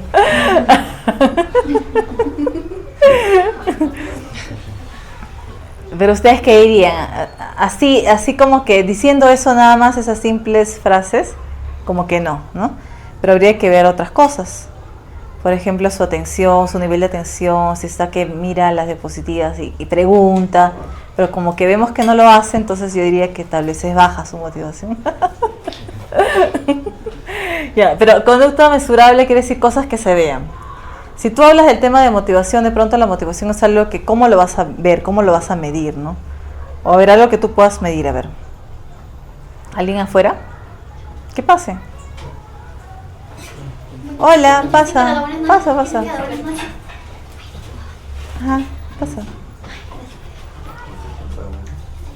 Sí, mejor ahí porque Jonathan no está motivado. Jonathan vaya atrás. Ya. El punto número 12 es que este modelo da bastante importancia a la influencia ambiental en la conducta. O sea, que el ambiente regula la conducta bastante fuerte, ¿no? A ver, por ejemplo, yo recuerdo que la primera clase llovió un montón. Hizo bastante lluvia y vinieron pocos, ¿no? Entonces yo lo atribuí, bueno, tal vez, y la mayoría también lo atribuyó, ¿no? Tal vez las personas no vinieron, y además eran los bolivarianos, ¿no? Justo coincidía, los bolivarianos, la lluvia. Entonces como que vinieron muy pocos. Entonces uno podría pensar, no, bueno, el ambiente sí influyó, ¿no? El tema de la lluvia, de los bolivarianos, de pronto como que la mayoría fue de los bolivarianos y todo eso se entendió, ¿no? Entonces también, ¿no? Que influye mucho el contexto social en el que uno se desenvuelve. Los métodos y procedimientos de la ciencia experimental se emplean como los medios principales para ampliar el conocimiento acerca de la conducta, exploración, desarrollo y modificación. Acá este modelo sí tiene bastante eficacia en cuanto a la investigación, en cuanto a la ciencia, porque como estamos hablando de que la conducta es observable, entonces es lo que se puede medir, lo que se puede ver. Por ejemplo, el nivel de motivación sí se puede medir mediante pruebas, ¿no? De pronto. Si yo ahorita digo que ustedes tienen motivación, pero así nada más al aire es como que no. Pero si les tomo pruebas sobre motivación, ya es otra cosa, lo estoy midiendo, ¿cierto? Entonces, mediante métodos y procedimientos de la ciencia experimental se puede ver, ¿no? La evaluación clínica y las funciones del tratamiento están íntimamente ligadas a los resultados de la investigación experimental realizada con seres humanos y animales. Estos dos últimos tienen que ver con la evaluación clínica y las funciones de tratamiento, que claro, ambas se relacionan entre sí, tanto para hacer investigación como en la terapia también, para hacer la terapia, ¿no es cierto? Ya. No sé si hasta acá hay alguna pregunta. ¿O todo está bien? ¿Todo está claro hasta ahí? A ver, vamos a ver qué modelos ya. A ver, primero a Dollar y a Miller, ¿ya? Que son dos de los representantes de este modelo. No son los dos únicos, sino hay varios, pero digamos que son dos. Aunque no sé si ustedes han escuchado hablar sobre Dollar y Miller, tal vez no. Claro, porque no son muy conocidos, pero por ejemplo si yo les digo Skinner, ahí sí todos, ¿no? Claro, ¿quién no conoce a Skinner? O a Carl Rogers, por ejemplo, ¿no? Todos me dirían, sí, he escuchado a Carl Rogers. O a Freud también, ¿no? Pero Dollar y Miller es como que no son muy sonados, pero también hicieron su aporte. Partieron de la suposición de que los seres humanos no nacen al mundo con instintos, como le decía Sigmund Freud, ¿no? Sino nacen con necesidades primarias, ¿no? Por ejemplo, con la necesidad de alimentarse, de tomar agua, de respirar, ¿no? Esas son necesidades inherentes a todo ser humano, o sea, todo ser humano necesita eso, necesita agua, oxígeno, ¿no? Alimento, y que deben ser satisfechas. Ok, entonces él no habló de instintos, sino de necesidades primarias que deben ser satisfechas. Ya. Además dieron por sentado que cada persona aprende a satisfacer esas necesidades y otras basadas en las primarias también, de manera un tanto diferentes. Ya, por ejemplo, como tú, por ejemplo, suples tu necesidad primaria de tomar agua, es diferente que la de Flor, por ejemplo, ¿no? A Flor ha traído su botella con agua y de pronto tú tienes sed, pero no estás tomando agua porque no has traído tu botella. Entonces son dos maneras distintas, ¿me entiendes? Ya. Y de pronto eso es porque nos habría que ver, ¿no? Si analizamos más a fondo y vemos, ¿no? Que de pronto la infancia ha tenido que ver, la adolescencia, o simplemente es ahorita y nada más, ¿no? Ya, vamos a ver. De ahí les voy a hacer preguntas, ya en el break, para ver a qué nos vamos. Entonces, son maneras de satisfacer las necesidades primarias de manera distinta, ¿ya? Y que conducen al desarrollo de patrones individualizados de conducta, ¿ok? ¿Está bien? Por ejemplo, dos niñas que a una le gusta bailar ya de adolescente, a los 15 años, y a la otra no le gusta bailar, ¿no? Y vemos que a la que le gusta bailar es porque ha crecido con una familia que siempre baila, que es un poco más extrovertida en todo eso. Y la que no, por ejemplo, es una niña que más bien creció en un hogar un poco reprimido, ¿no? Donde la mamá, no, que no hagas esto, que no hagas el otro, que cómo vas a salir así. Y por eso de pronto vemos eso, ¿no? Esa diferencia. Habría que analizar de todas maneras el pasado. A veces es importante analizar el pasado para saber por qué algunas personas son así, ¿no? En el presente. Pero ojo, no tomar eso como que, porque eres tú así en el pasado, ahora eres así, entonces vamos a tener que retroceder al pasado. Porque si tuviéramos esa visión, seríamos psicoanalistas, ¿no? De querer retroceder al pasado y por qué eres así y querer explicarlo. Entonces, Si nos centramos en eso, somos psicoanalistas. Pero si nos centramos solamente en ese aspecto nada más, solamente como investigación, pero partimos de otras áreas, habría otros resultados, ¿no? Entonces habría que ver a qué modelo ustedes se van. Si son cognitivo-conductuales todos acá, pues van a ir del presente al futuro, ¿no es cierto? Porque el cognitivo-conductual se basa en el pasado, o sí, algo tal vez, ¿no? Tal vez para hacer la análisis nada más, ¿no? Y ahí termina. Ya, pero para hacer el tratamiento terapéutico, ¿tú te basas en el pasado? Vamos a hacer una regresión, ¿no? O una hipnosis para que tú... una hipnosis, claro, entonces tiene que ver con eso, ¿no? Las pulsiones son innatas y son aprendidas, ¿no? Las pulsiones, por ejemplo, ¿cuáles son las innatas? Pues la pulsión de sed, de alimento, de todo eso, ¿no? ¿Y cuáles son las aprendidas? Las que van ocurriendo mientras tú vas creciendo también, ¿no? Por ejemplo, los gustos, los deseos, ¿no? A mí me gusta el baile porque crecí en un hogar donde mis papás bailaban, o a mí me gusta cantar y canto bien porque mis papás son cantantes también, entonces tiene que ver con eso. Utilizaron conceptos freudianos como fenómenos determinados socialmente y no como los fenómenos intrapsíquicos. Recordemos que Freud utilizaba todo lo que es intrapsíquico, ¿no? Pero ellos ya empezaron a usar como fenómenos determinados socialmente. Miren qué interesante este cambio, ¿no? Por tanto, son posibles de estudiar. Y el conflicto existe cuando una persona debe elegir entre una u otra respuesta, que a veces son completamente opuestas. Imagínense, ¿no? Es como estar entre la espada y la pared, ¿no? Hay muchas personas, ¿no? Muchos adolescentes que ahorita están pensando, ¿no? ¿Qué voy a estudiar? ¿Qué voy a estudiar? ¿Voy a estudiar medicina o voy a estudiar ingeniería civil? No sé, estoy en ese tema, en ese dilema, ¿no? Tengo que decidirme ya porque ya se me está acabando el tiempo. Voy a hacer esa decisión, ¿no? O puede ser, por ejemplo, la decisión de de a dónde irme para ir a trabajar, ¿no? ¿Me voy a este lugar o me quedo? Porque acá en Ayacucho tengo a mi familia y si me voy a estar solo. También esa decisión. Son decisiones fuertes que a veces uno tiene que tomar, ¿no? Por ejemplo, el estudiar en otro lugar también, ¿no? No es una decisión tan fácil. ¿Voy a estudiar en Huancayo o voy a estudiar acá en Ayacucho? ¿No? Eso también. Entonces, eso, ¿no? Son decisiones a veces un poco difíciles de tomar. Otra decisión, a ver, ¿qué me compro? ¿Una guaraná o una Inca Kola? Eso es más fácil, ¿no? Pero a veces también ponemos a pensar.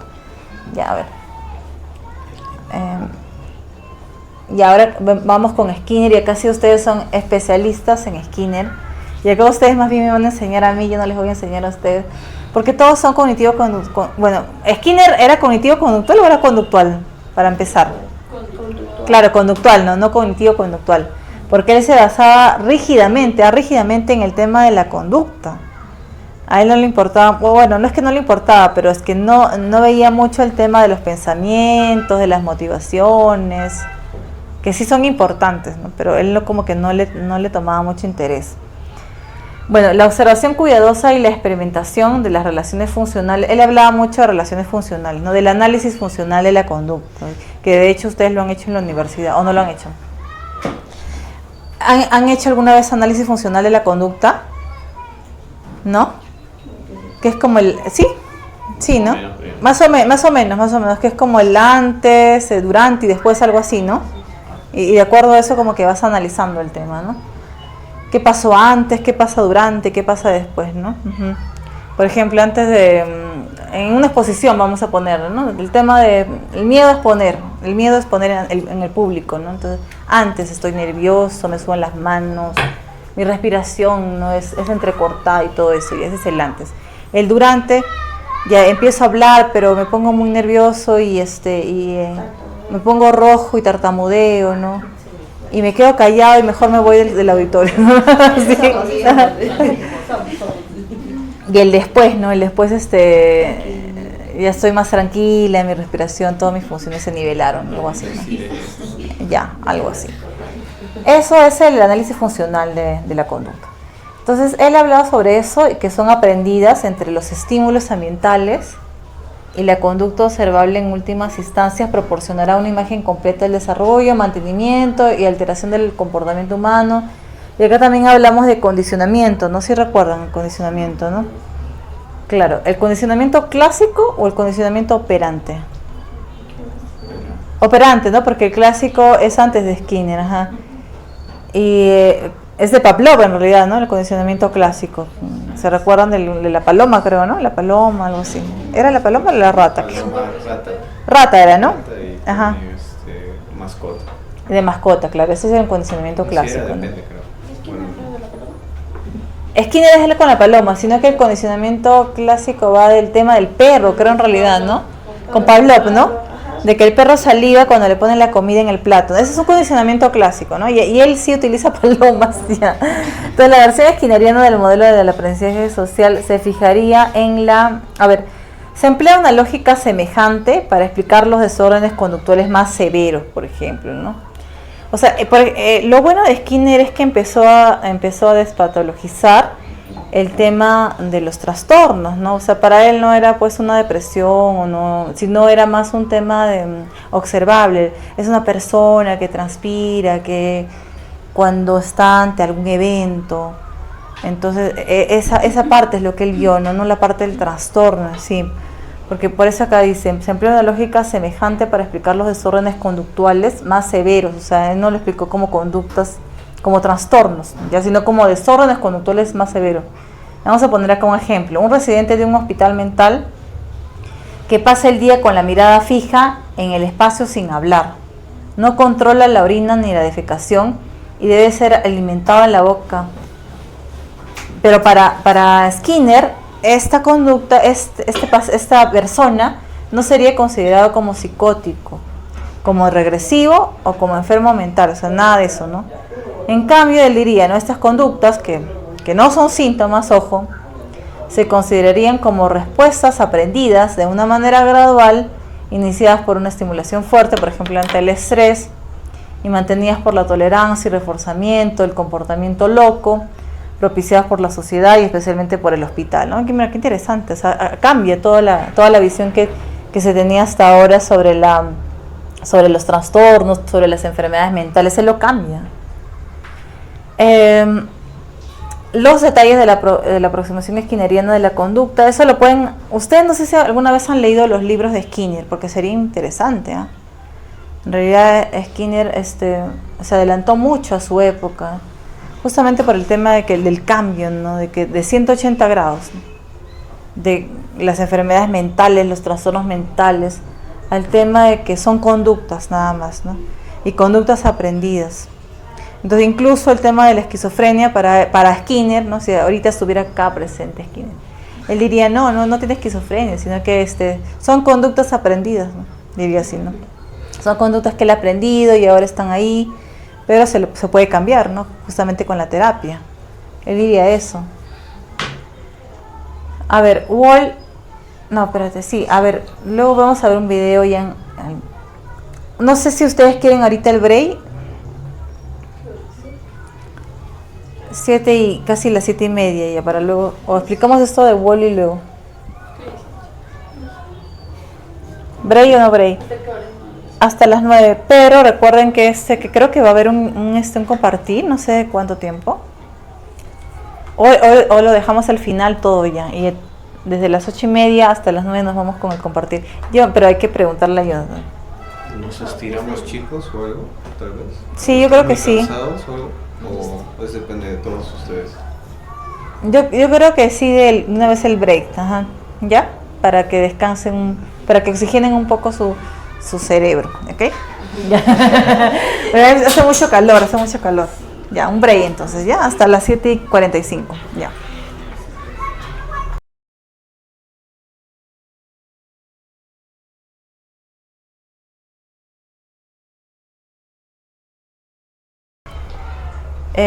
Que tiene que ver con la comprensión y eliminación del sufrimiento humano, en especial de la ansiedad, y que este enfoque no niega la importancia del reforzamiento operante y del castigo en el moldeamiento de la conducta. Recordemos que el reforzamiento operante es de Skinner, ¿no es cierto? El castigo también es de Skinner. Reforzamiento positivo y negativo también es de Skinner. Pero sí acentúa el aprendizaje que ocurre a través de la asociación de los estímulos condicionados e incondicionados, y se argumentaría, por ejemplo, que un motivo parcial por el cual un hombre evita temerosamente los eventos sociales es que ha tenido experiencias negativas en el pasado, ¿no? O sea, que no solamente se basa que en ese momento haya tenido una experiencia negativa, sino que de pronto son experiencias acumulativas, ¿no? Por ejemplo, que cuando ha salido a la calle o ha almorzado en un restaurante, la gente se ha reído, ¿no? O se le ha caído un tenedor, algo así, y alguien se ha reído. Entonces, todo eso puede haber condicionado que en el momento actual él tenga temor a relacionarse en ambientes sociales, en público. Ya, pero otra razón es que la incomodidad ocasionada por esas reuniones se ha asociado específicamente con el tema de las reuniones también, ¿no? Puede ser que no le guste el tema social porque él en las reuniones familiares como que dicen cosas incómodas, cosas inadecuadas en la familia, ¿no? Ustedes saben a veces cómo son las tías, los tíos, que dicen las cosas sin filtro, ¿no? Entonces que a uno lo ponen en aprietos. Y por eso es que él evita esas situaciones, ¿ok? Es como que tu tía te dice, oye, ¿para cuándo tu novio? No conozco a tu novio o a tu novio, ¿no? ¿Cuándo te vas a casar? ¿Cuándo vas a tener hijos? Ahora como que molestan mucho con ese tema, algunas familias, ¿no? Porque ustedes son una generación pues que ya no está pensando en el matrimonio, ¿no? O en el tema de los hijos, o no lo sé, creo que no, ahí creo que Ale sí, no sé. ¿Qué? ¿Cómo? Ay, Entonces el tema, ¿no? Ya, a ver, siguiente, a ver. Ahora, Albert Bandura y el aprendizaje social, ¿no? Acá tenemos a Albert Bandura y de hecho ustedes se recuerdan, que no, del muñeco Bo, que acá vamos a ver un video cortito, que él dice que el único requisito para el aprendizaje puede ser que la persona observe a otro individuo nada más, ¿no? Por ejemplo, cuando tú le dices a tu niño, pero deja de ver tanta televisión, ¿no? ¿Por qué mi hijo ve tanta televisión? Porque uno misma ve. Entonces él observa eso, ¿no? Y a veces sin que tú le digas haz o no haz, él solito prende el televisor, lo ve, ¿no? Porque te está copiando lo que tú haces. Tú le dices, no, pero no sé por qué mi hijo no lee. Pero no lee porque tú no lees nunca, no te ves leyendo. Entonces es eso, ¿no? Entonces es que el niño copia lo que tú haces. O por ejemplo, si tú le gritas mucho a tu esposo o tu esposo te grita mucho a ti y el niño o la niña ve eso, entonces él luego te grita también, ¿no? Copia esa conducta por la observación, digamos, ¿no? O modelo. Más tarde, especialmente si el modelo recibió una recompensa visible por su ejecución, el que le observó puede manifestar también la respuesta nueva cuando se le proporciona la oportunidad para hacerlo. O sea, quiere decir que, por ejemplo, si el niño ve que ante una situación, ante una observación, ve que se recompensa la acción, entonces el niño con más razón lo va a copiar. Por ejemplo, si ve que tú estás leyendo un libro y que después de eso te dan una torta y dice, ah, muy bien, que has leído, entonces él también va a hacer lo mismo, ¿no? Entonces eso. Ahora vamos a ver el video ya. No sé si Por acá lo pongo. Sí, ponlo, ajá.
El experimento del muñeco bobo.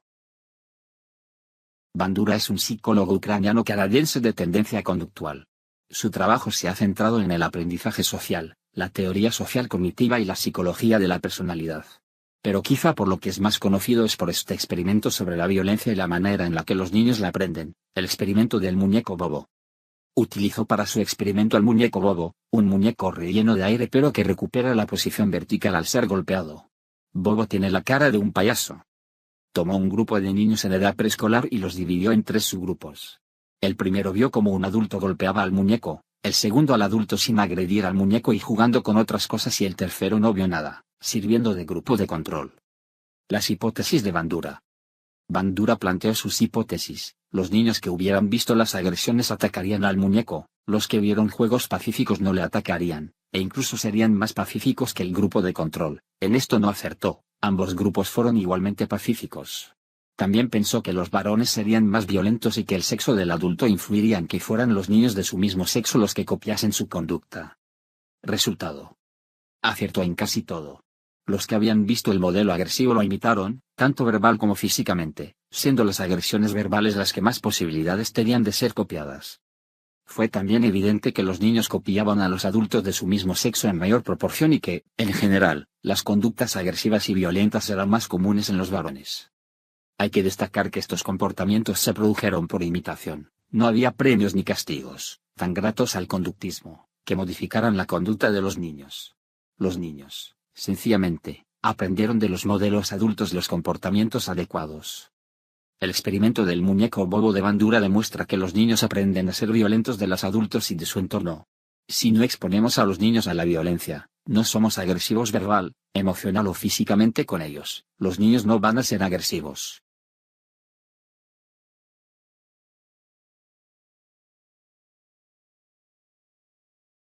¿Alguna opinión sobre el video o sobre el modelo de Bandura? Pero un poco como que sí tiene razón, por ejemplo en el tema de la crianza o de la pareja incluso, ¿no? Mucha más razón. Si tú has crecido en un ambiente donde tus papás, por ejemplo, se han dado mucho cariño, ¿no? y respeto mutuo, entonces lo más probable es que tú tengas una pareja que sea así. Pero si por el contrario tú creces en un ambiente donde tus papás, tu papá le pegaba a tu mamá constantemente, le insultaba, la menospreciaba, inconscientemente, digámoslo así, ¿no? El término, que luego tú te encuentras una pareja que tiene las mismas características, ¿no? Y luego te preguntas, ¿no? Y no solamente una pareja, sino terminas con esa pareja, luego otra, ¿no? Y luego te preguntas, ¿por qué atraigo hombres malos? Eso es lo que, y esa es la pregunta que muchas mujeres se hacen en las consultas, ¿no? ¿Por qué me tocan así? ¿Qué tendré de malo yo? Que todos los hombres que he tenido han sido con esas características, ¿no? Pero en realidad no es un tema de casualidad, ¿no? Digamos, es más de causalidad, ¿no es cierto? Porque digamos que ese es el modelo en el que tú has crecido, te has acostumbrado, digamos de alguna manera lo has normalizado, ¿no? No sé si es el término, pero como que lo ven así. Esto pasa en psicoterapia, ¿no? O sea, ya cuando ves los casos, cuando analizas los casos. Entonces ahí vemos que claro, que sí, uno antes creo. A ver, acá era, ya. Vemos que procesos cognitivos vicarios, ¿no? Vicario se llama a lo que el comportamiento no se desarrolla a través de lo que uno aprende, o sea que no se aprende por medio del condicionamiento operante clásico, ¿ya? Sino que también a través de lo que aprende viendo, ¿ya? Sino que de lo que ve es de lo que hace luego, ¿no? La representación simbólica de otras personas y situaciones. No sé si ustedes, o la pregunta sería, ¿qué aprendizaje vicario ustedes han recibido, ¿no? Y de pronto que ahora lo hacen. Lo que sea, ¿no? Por ejemplo, el hecho de comer rápido, ¿no? Mi hermano, por ejemplo, come muy rápido la comida, o sea, en 5 minutos termina. Y esto lo ha visto de quién, ¿no? Es la pregunta, ¿no? Lo ha visto de un tío, de una tía. Entonces, ustedes, por ejemplo, ¿qué cosas creen que han aprendido a través del aprendizaje vicario? O de los procesos cognitivos vicarios. ¿Hay algo o no hay? Sí, ¿qué cosa sería? A ver. Despertarme tarde. ¿Lo has visto de quién? De mi tía. Ah, ya. Ya, muy bien. Sí, porque ella decía, pues, como ella en ese tiempo no era mamá, cuando yo era chiquita. Ajá. Y decía, pues, ¿qué es mi problema? Me despierto tarde a la hora que quiero y nadie se hacía problema. Claro. Y ahora a mí me cuesta despertarme temprano. Digamos que has aprendido de eso, ¿no? De la observación, entonces. Y de lo que también viste, pues, de que no era castigada, ¿no? de lo que ella luego se levantaba bien, tú dijiste, bueno, esto es algo bueno, de pronto Y aparte en la casa decían, pues, pero ya ha trabajado. la dejaba hacer. mal y- Ujú. Claro, entonces todo eso hizo que tú aprendieras eso, ¿no? Recordemos que es algo que no tiene que ser observado, ¿no? O sea, ni criticado, algo así. Algo así. ¿Ya? A ver, siguiente. Ya pasamos ahora al tercer y último modelo, que es el modelo fenomenológico, ¿ya? Y que acá tiene que ver todo lo que son las terapias humanistas. La conducta de cada ser humano está determinada principalmente por la percepción que le da el individuo al mundo que lo rodea. O sea, cada uno de ustedes, por ejemplo, va a evaluar esta clase de una manera determinada, se va a quedar con algo en específico en su mente. No es que todos al salir de la clase van a ir con una idea igual. Cada uno va a tener sus concepciones, sus percepciones acerca de esta clase, por ejemplo. ¿Ok? Entonces, la persona es única. Claro, incluso los gemelos, ¿no? ¿Les acuerdan de los gemelos que les puse de ejemplo? Los gemelos, por más que hayan vivido juntos, que hayan crecido juntos, que tengan los mismos papás y todo eso, no son iguales. Cada uno tiene lo suyo, ¿no? Cada uno es diferente. En ese modelo se comparten los siguientes puntos. Que los seres humanos son seres pensantes y completamente responsables de lo que hacen, ¿no? Acá, ¿te acuerdan de lo que era intrapsíquico, ¿no? Del tema intrapsíquico, de que todo está determinado por lo que uno nace y todo eso. Acá ellos no lo ven así, ¿no? Cada uno es responsable de lo que hace. Y muchas personas que dicen, no, pero es que yo soy lo que soy por mi pasado, ¿no? Mi pasado es que me ha hecho ser una persona así. Pero en este caso el modelo fenomenológico diría que no, porque ya tú tienes un presente y en ese presente tú tienes toda la responsabilidad, toda la decisión de ser otra persona, ¿no? De cambiar, y se parte de ahí, ¿no? Entonces ya no se parte de que el pasado y todo eso, ¿no? Reconoce la existencia de los procesos biológicos, pero le resta importancia. O sea, dice, no, claro, de todas maneras los procesos biológicos son importantes, pero no tanto como en lo que tú aprendes o lo que tú observas o lo que tú vives y de lo que tú puedes cambiar. Entonces ellos no dirían 50-50, ¿no? Sino dirían 80-20, algo así, ¿no? En el tema de los procesos biológicos. Nadie puede comprender al otro ser humano a menos que hubiese percibido el mundo a través de sus ojos. Entonces yo no puedo decir, no, es que tú piensas así, eres así. No puedo, porque tú eres otra persona, otro ser humano, ¿no? Y ya está, ya, tú eres único o eres única. Y en el trabajo clínico a las personas no se les puede tratar como objetos, no como el sujeto número 1, el sujeto número 2, no, sino más bien como seres humanos, como personas, como consultantes, como clientes, si quieren, ¿no? Tal rollo se hablaba al principio de cliente, luego habló de persona en su terapia.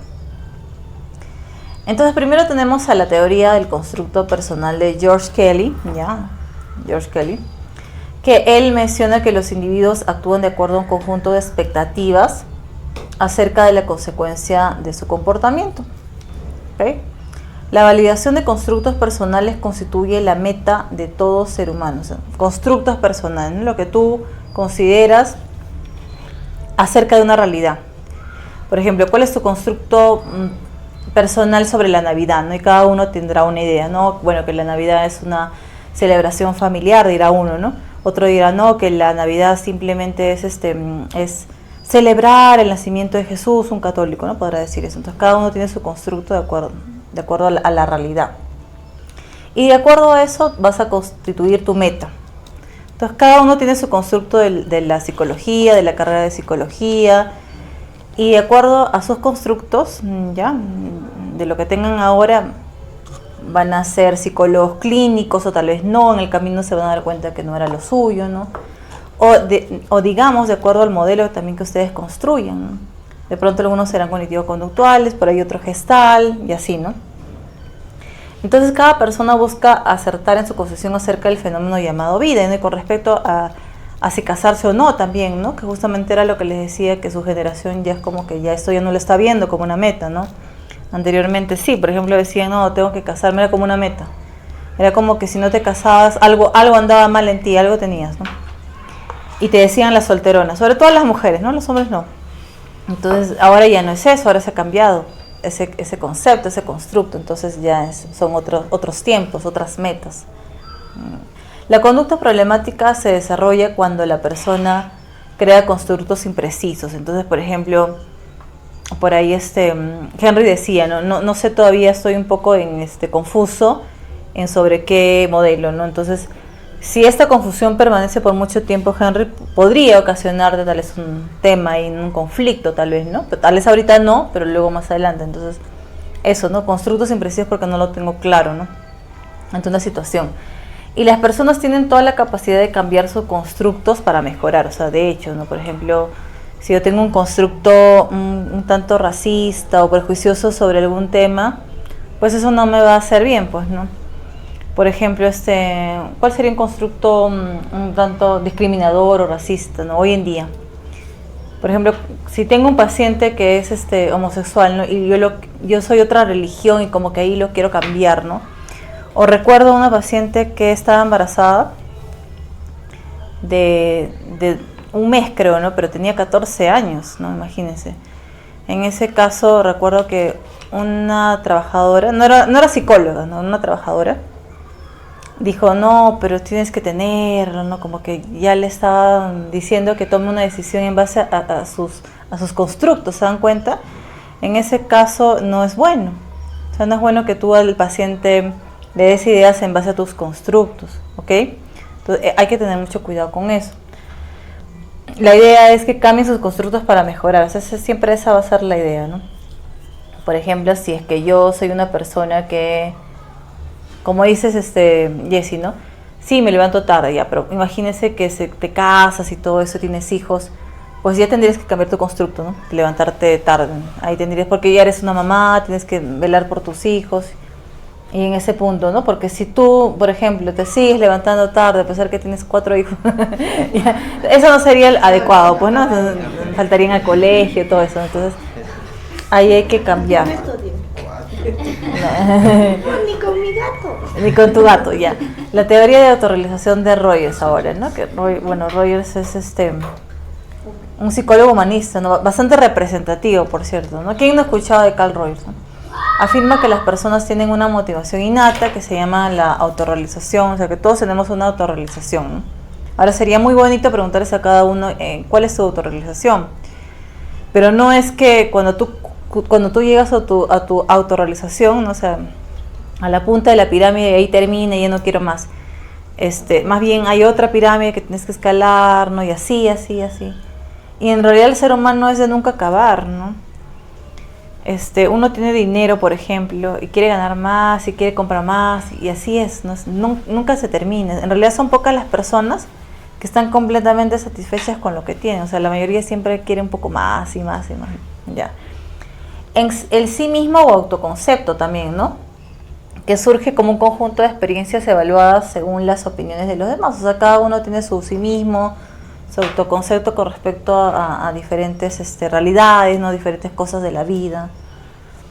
Las personas valoran tanto la estimación que dejan de lado su propia autorrealización, también dice, ¿no? O sea, eso quiere decir que, por ejemplo, a veces, como somos seres sociales y estamos inmersos en el tema social, a veces, por ejemplo, yo recuerdo que mi mamá decía, yo hubiera estudiado psicología, y le digo, ¿y por qué no te cambiaste de carrera? ¿O por qué no estudiaste psicología, no?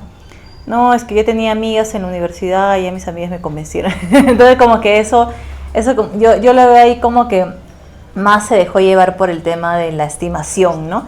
Como sus amigas le alababan, no tenía bastantes amigas, entonces todo eso dejó de lado lo que realmente le gustaba, podría ser. Entonces yo les digo a ustedes, pues primero ustedes, ¿no? Primero ustedes, segundo ustedes, tercero ustedes y cuarto resto recién, ¿no? Entonces primero es su autorrealización, ¿no? Entonces siempre tengan en cuenta esto, más que la estimación de las personas, ¿ok? A veces uno quiere recibir estimación, alabanzas, todo eso, pero eso lo van a conseguir mientras ustedes logren sus objetivos, ¿no? Igual van a encontrarse con otras personas muy similares a ustedes.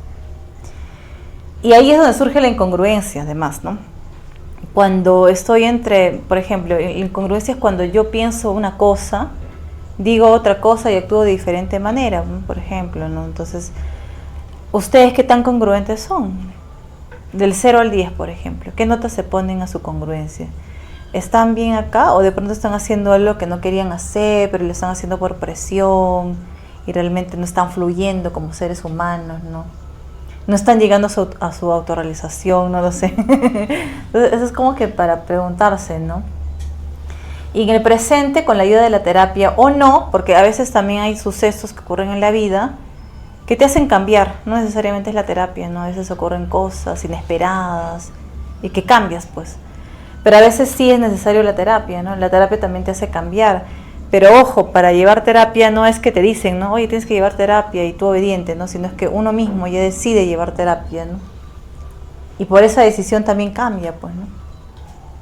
Y esto hace que tú optimices la congruencia, ¿no? Lo que estabas incongruente, ahora ya eres una persona más congruente. Vamos a ver acá un videito, Jonathan. Creo que es uno de los penúltimos. Con tus amigos. Suscríbete a mi canal si quieres seguir viendo más trabajos así. Con la cuenta.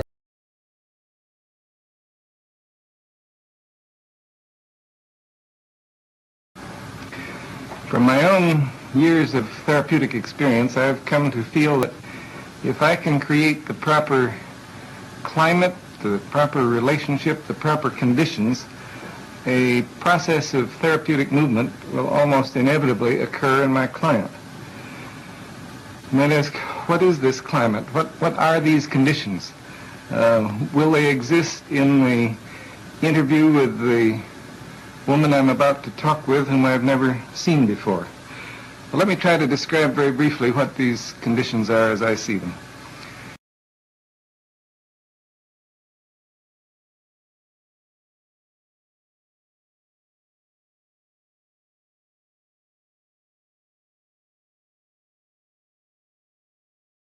...45 minutos, pero él utiliza todos los conceptos que tiene en su terapia rogeriana, ¿no? Y ustedes ven esa misma paciente con Peirce, que es de la terapia gestal, no sé si lo han visto el de Peirce, y se dan cuenta las diferencias, ¿no? Entonces mírenlo, un día que tengan libre, no sé, que no tengan nada que hacer y bueno, voy a ver el video de Peirce y de Rogers y comparar, ¿no? Y ahí se van a dar cuenta que son diferentes enfoques y que el enfoque de Peirce, yo veo, ¿no? Desde mi punto de vista, que la paciente se pone un poco nerviosa, ¿no? En la entrevista, o sea, como que la incomoda. Ahora, no sé si era la técnica de Peirce, ¿no? De incomodar a la persona, tal vez sí, no lo sé, ¿no?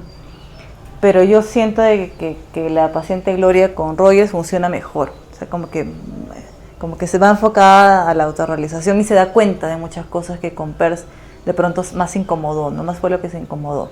Es mi punto de vista, pero sería bueno que ustedes lo vean y analicen esas diferencias, ¿no? Porque es interesante, o sea, que fue con una misma persona, que fue esas 2 sesiones, ¿no? ¿Ok? Incluso con Fred Peirce, la paciente Gloria fumaba cada rato, en todo momento, o sea, como nerviosismo, ¿no? O sea, como que no sabía qué hacer y quería irse, ¿no? Pero como era una paciente bastante colaborador y todo eso, pues fue fácil, ¿no? Pero bueno, creo que ese era su método de Fred Peirce, ¿no? O sea, un poco más rudo, no lo sé. No sé si así sea la gestal, realmente no la he llevado, aunque sería bueno, ¿no? Por conocimiento, nada más. Ok, ya les veo con carita de sueño ya. Vamos a apurarnos ya.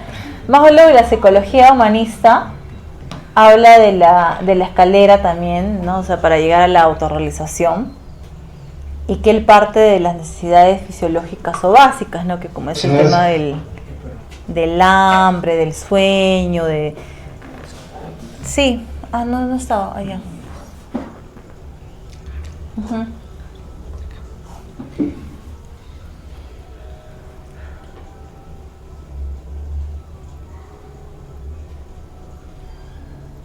Nos faltan solamente 5 diapositivas y terminamos. Es que miren, recuerden que esto es abundante, o sea, imagínense, ¿no? Es como que toda la historia de la psicología clínica, ¿no? De los teóricos, imagínense, ¿no? En 25 diapositivas, es como que muy cargado. Pero sería bueno que ustedes lean un libro de donde yo me estoy basando para hacer estas diapositivas, que ahí está todo más completo. Entonces le voy a pasar a Jonathan. Ya, Jonathan, es un libro bastante bueno de psicología clínica, ¿ya? Porque ahí está toda la información. de la cual me estoy basando. Entonces, Maslow no hablaba de una pirámide, ¿no? Con necesidades. Y él decía que para pasar de una necesidad a otra tenía que estar bien suplida, ¿no? Por ejemplo, si tú quieres llegar a la necesidad de autorrealización, pues tienes que llegar también a pasar, ¿no? A solventar la necesidad de autoestima, necesidades sociales, necesidades de seguridad y primero las necesidades fisiológicas o básicas, ¿no? Entonces, por ejemplo, las personas que no tienen mucho dinero, mucha economía, ¿no? Entonces ellas están solamente enfocadas más a esas necesidades, ¿no es cierto? ¿O acaso una persona que, por ejemplo, que no tiene mucho ingreso económico, que vive en la calle, está pensando en la necesidad social, ¿no? No. Generalmente no, generalmente está pensando en qué comer en el día a día, ¿no? Tiene que ver con la alimentación, el mantenimiento de la salud, la respiración, el descanso, el sexo, ¿no? Ya. Pero más que todo el sexo referido a un tema de necesidad básica, ¿no? O sea, a tu propio sexo, digámoslo así, ¿no? Necesidad de seguridad. Pasamos a la necesidad de seguridad, que es la necesidad de sentirse seguro y protegido, tener una vivienda, tener un empleo, tener una casa, tener un lugar donde dormir al menos, ¿no? Luego la necesidad social, ¿no? Entonces, si tú has suplido ya la necesidad fisiológica y la de seguridad, pues pasas a la necesidad social, desarrollo afectivo, asociación, aceptación, afecto, intimidad sexual también. Luego a la necesidad de autoestima, el reconocimiento, la confianza, el respeto, el éxito y finalmente a la necesidad de autorrealización, ¿no? El desarrollo del potencial. Pero ojo, no quiere decir que ahí termina todo, porque luego nuevamente pueden hacer otra autorrealización, otros objetivos, otras metas que yo me haya puesto. Entonces nuevamente voy a escalar la pirámide, pero ya esta vez va a ser más corta, ¿no?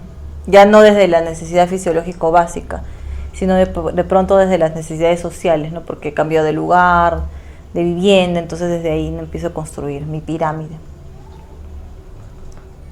Ahora sí pasamos con Fritz Perls y la psicología gestal.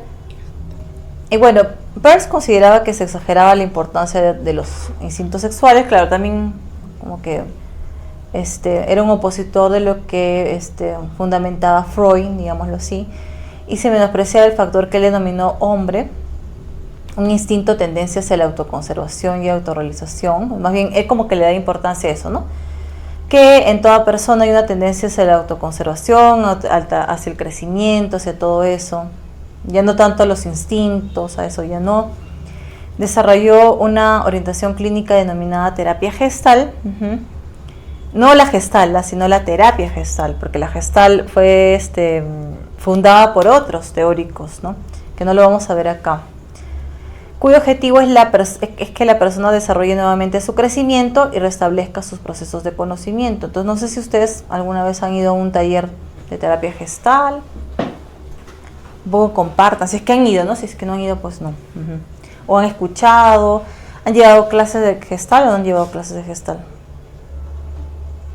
Pero se sabe manifestar de que la gestal es más dinámica, psicóloga. Claro, pero la Gestalt como terapia gestal o como teoría, porque son dos cosas distintas, ¿ah? Y los fundadores también son otros. O sea, el fundador de la terapia gestal es Fritz Perls, pero de lo que tú dices eso son otros teóricos, que ahorita no se me ha ido el nombre, pero no es Fritz Perls, ¿ah? La terapia gestal se basa más o menos, más que nada en lo que es el contacto. Ya, la terapia gestal, ya. Porque uno de los que me apoyó en mi internado tenía esa corriente gestal. Entonces él trabajaba con cartas proyectivas. No, creo que con el abrazo también utilizan, ¿no? Sí, por eso digo, o sea, ellos son más contacto, porque ellos dicen que el contacto sana. Y que muchos de nosotros hemos crecido sin afecto, o sea, sin tener este contacto. Entonces él nos hace difícil un abrazo, incluso te enseñan la forma correcta de abrazar, porque no es así, es castigarlo y todo, o sea, te explican bastante bien. Ok, sí, es una terapia de contacto, sí, como todas las humanistas en realidad, ¿no? Claro. En la terapia de análisis transaccional también es de darte una caricia, ¿no? De darte abrazos y todo eso, ¿no? Pero siempre pidiendo permiso, ¿no? ¿Te puedo abrazar? Porque a veces si tú vas y le abrazas, ¿qué tal la persona? No está esperando eso, ¿no? Es como que muy invasivo, ¿no? Entonces, también yo considero que la Gestalt, desde mi punto de vista, es que es una terapia, no es para todos, ¿no? Porque a algunos les puede parecer muy invasivo, ¿no? Dice, ay, no, pero no es para todos. Entonces, igual, ¿no?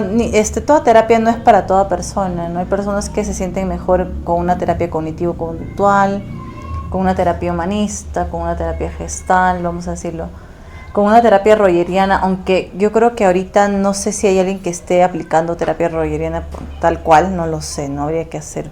Por eso es que les voy a dejar la tarea al finalizar para que ustedes investiguen, ¿ya?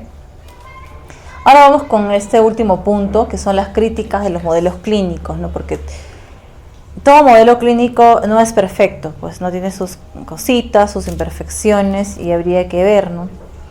Por ejemplo, el problema del modelo psicodinámico de Freud primero, ¿no? En primer lugar, las ideas del id, del ego y del superego, y proyección, por ejemplo, ¿no? De ahí que les había dicho, sublimación, ¿no? Son abstracciones vagas y no son científicas, dicen ellos, ¿no? Porque ¿cómo lo defines ese constructo también, ¿no? Es un poco complicado. Sus ideas fueron fundadas a partir de conclusiones de la práctica clínica, con un grupo reducido y de clase alta, como les decía, ¿no? Freud vio más a pacientes mujeres de 30 a 50, me parece, que vivían en Viena. Y, ajá. El ego y el superego, todo eso se puede, tiene de repente cómo medir, ¿no? Es que no, pues no hay, no he encontrado eso, pues no. Eso no existía para él. O sea, no, es que él no lo midió, ¿no? Él solamente supuso, ¿no? Que esto es así porque el id está alto, el superego está alto, el ego, eso dijo, ¿no? No había un tope, o sea, no, es que tampoco alto. es que tampoco hizo test, ¿no? Porque la forma, ¿cómo mides tú los constructos de psicología ahora? Mediante los test, ¿no es cierto? Es la forma más viable de medir algo, ¿no? Pero en este caso el id, el ego y el superego no tienen test. No tienen test, entonces es como que ¿cómo los mido, no? O sea, me baso en lo que yo opino, en lo que digo, nada más. No es tan objetivo, ¿no? Es subjetivo más bien. Por eso es que son abstracciones vagas y no científicas. Ahora, sus ideas fueron fundadas a partir de conclusiones de la práctica clínica con un grupo reducido de clase alta, como les dije. Solamente eran mujeres de Viena, a partir de 30 años hasta los 50 nada más, ¿no? No se pueden generalizar. De pronto en estudio de casos se podría hacer, ¿no? Pero no como una investigación cuantitativa. Prestan demasiada importancia al lado negativo del lado humano, porque él ya decía, pues el determinismo, ¿no? Que ya ha nacido así y que así va a ser, ¿no? Y por eso también se empezó a crear el DCM, el CIE-10, entonces todo eso está basado en la patología, ¿no? Representa un sistema cerrado y que no se deja influir también, aunque habría que acá investigar el neopsicoanálisis, ¿ya? Para los que busquen información en neopsicoanálisis, porque habría que ver qué cambios, ¿no? Qué cambios tiene. Como les digo, el psicoanálisis no ha muerto, no se está ahí, ¿no? Hay un neopsicoanálisis y habría que ver en qué se fundamenta este nuevo psicoanálisis y que también hay investigaciones de casos, ¿no? Facilita de una forma exagerada que cualquier conducta es producto de una motivación inconsciente. O sea, todo lo que tú tengas ahorita, que sea patológico, vamos a decir así, es producto de una motivación inconsciente. Hay algo, ¿no? De eso. Y ayuda a perpetuar el modelo médico, claro, porque todo se basa en enfermedad. Entonces recordemos nuevamente que los manuales de salud mental están basados en eso, ¿no? En lo que es sano, en lo que es insano, en lo que es patológico, y por eso se han creado un montón de trastornos también, ¿no? Que habría que cambiar. Qué interesante sería que algún psicólogo, bueno, no creo que un psicólogo, sería que un grupo de psicólogos creen un manual de salud mental por psicólogos, ¿no? Sería muy interesante esto. Ok. En cuanto a los problemas del modelo del aprendizaje social, acá tenemos, ¿no? Que, bueno, reduce a los seres humanos a un complejo de respuestas adquiridas que que se derivan de una relación mecanicista con el ambiente, o sea, el tema del pensamiento, de la motivación, ¿no?, de la atención, es como que no están presentes ahí en ese modelo, ¿no? Solo se puede aplicar ese cambio reducido en el que el comportamiento se puede medir, o sea, y generalmente hay cosas que no se van a poder medir para este modelo, ¿no? Entonces mejor eso no lo estudio, solamente estudio lo que se observa nada más y lo que no se observa no. Entonces digamos que los test y todo eso no es con este modelo, ya ese es de la psicología en general. Los principios del aprendizaje en los que se basa el modelo del aprendizaje social no están bien establecidos y los mismos teóricos del aprendizaje no se ponen de acuerdo acerca de dichos principios, ¿no? Y último, las aproximaciones del aprendizaje social a la psicología clínica no son tan especialmente científicas o validadas con la claridad que le adjudican sus defensores. Miren qué interesante, ¿no? Pero recuerden que toda esta bibliografía es sacado del libro de psicología clínica que les voy a pasar y que es un tanto antiguo, ¿no? Pero hay ya cosas modernas actualmente, entonces por eso es que justamente la tarea va a ser que ustedes traigan un artículo científico ya. Y problemas del modelo fenomenológico, acá hay muchos más, hasta que dicen que es anticientífica y todo eso. Pero nuevamente yo les vuelvo a decir que, bueno, si ustedes se dan cuenta y leen, las tres son anticientíficas en realidad. Pero por eso es que les voy a pedir artículos que estén basados desde el 2019 en adelante, ¿ya?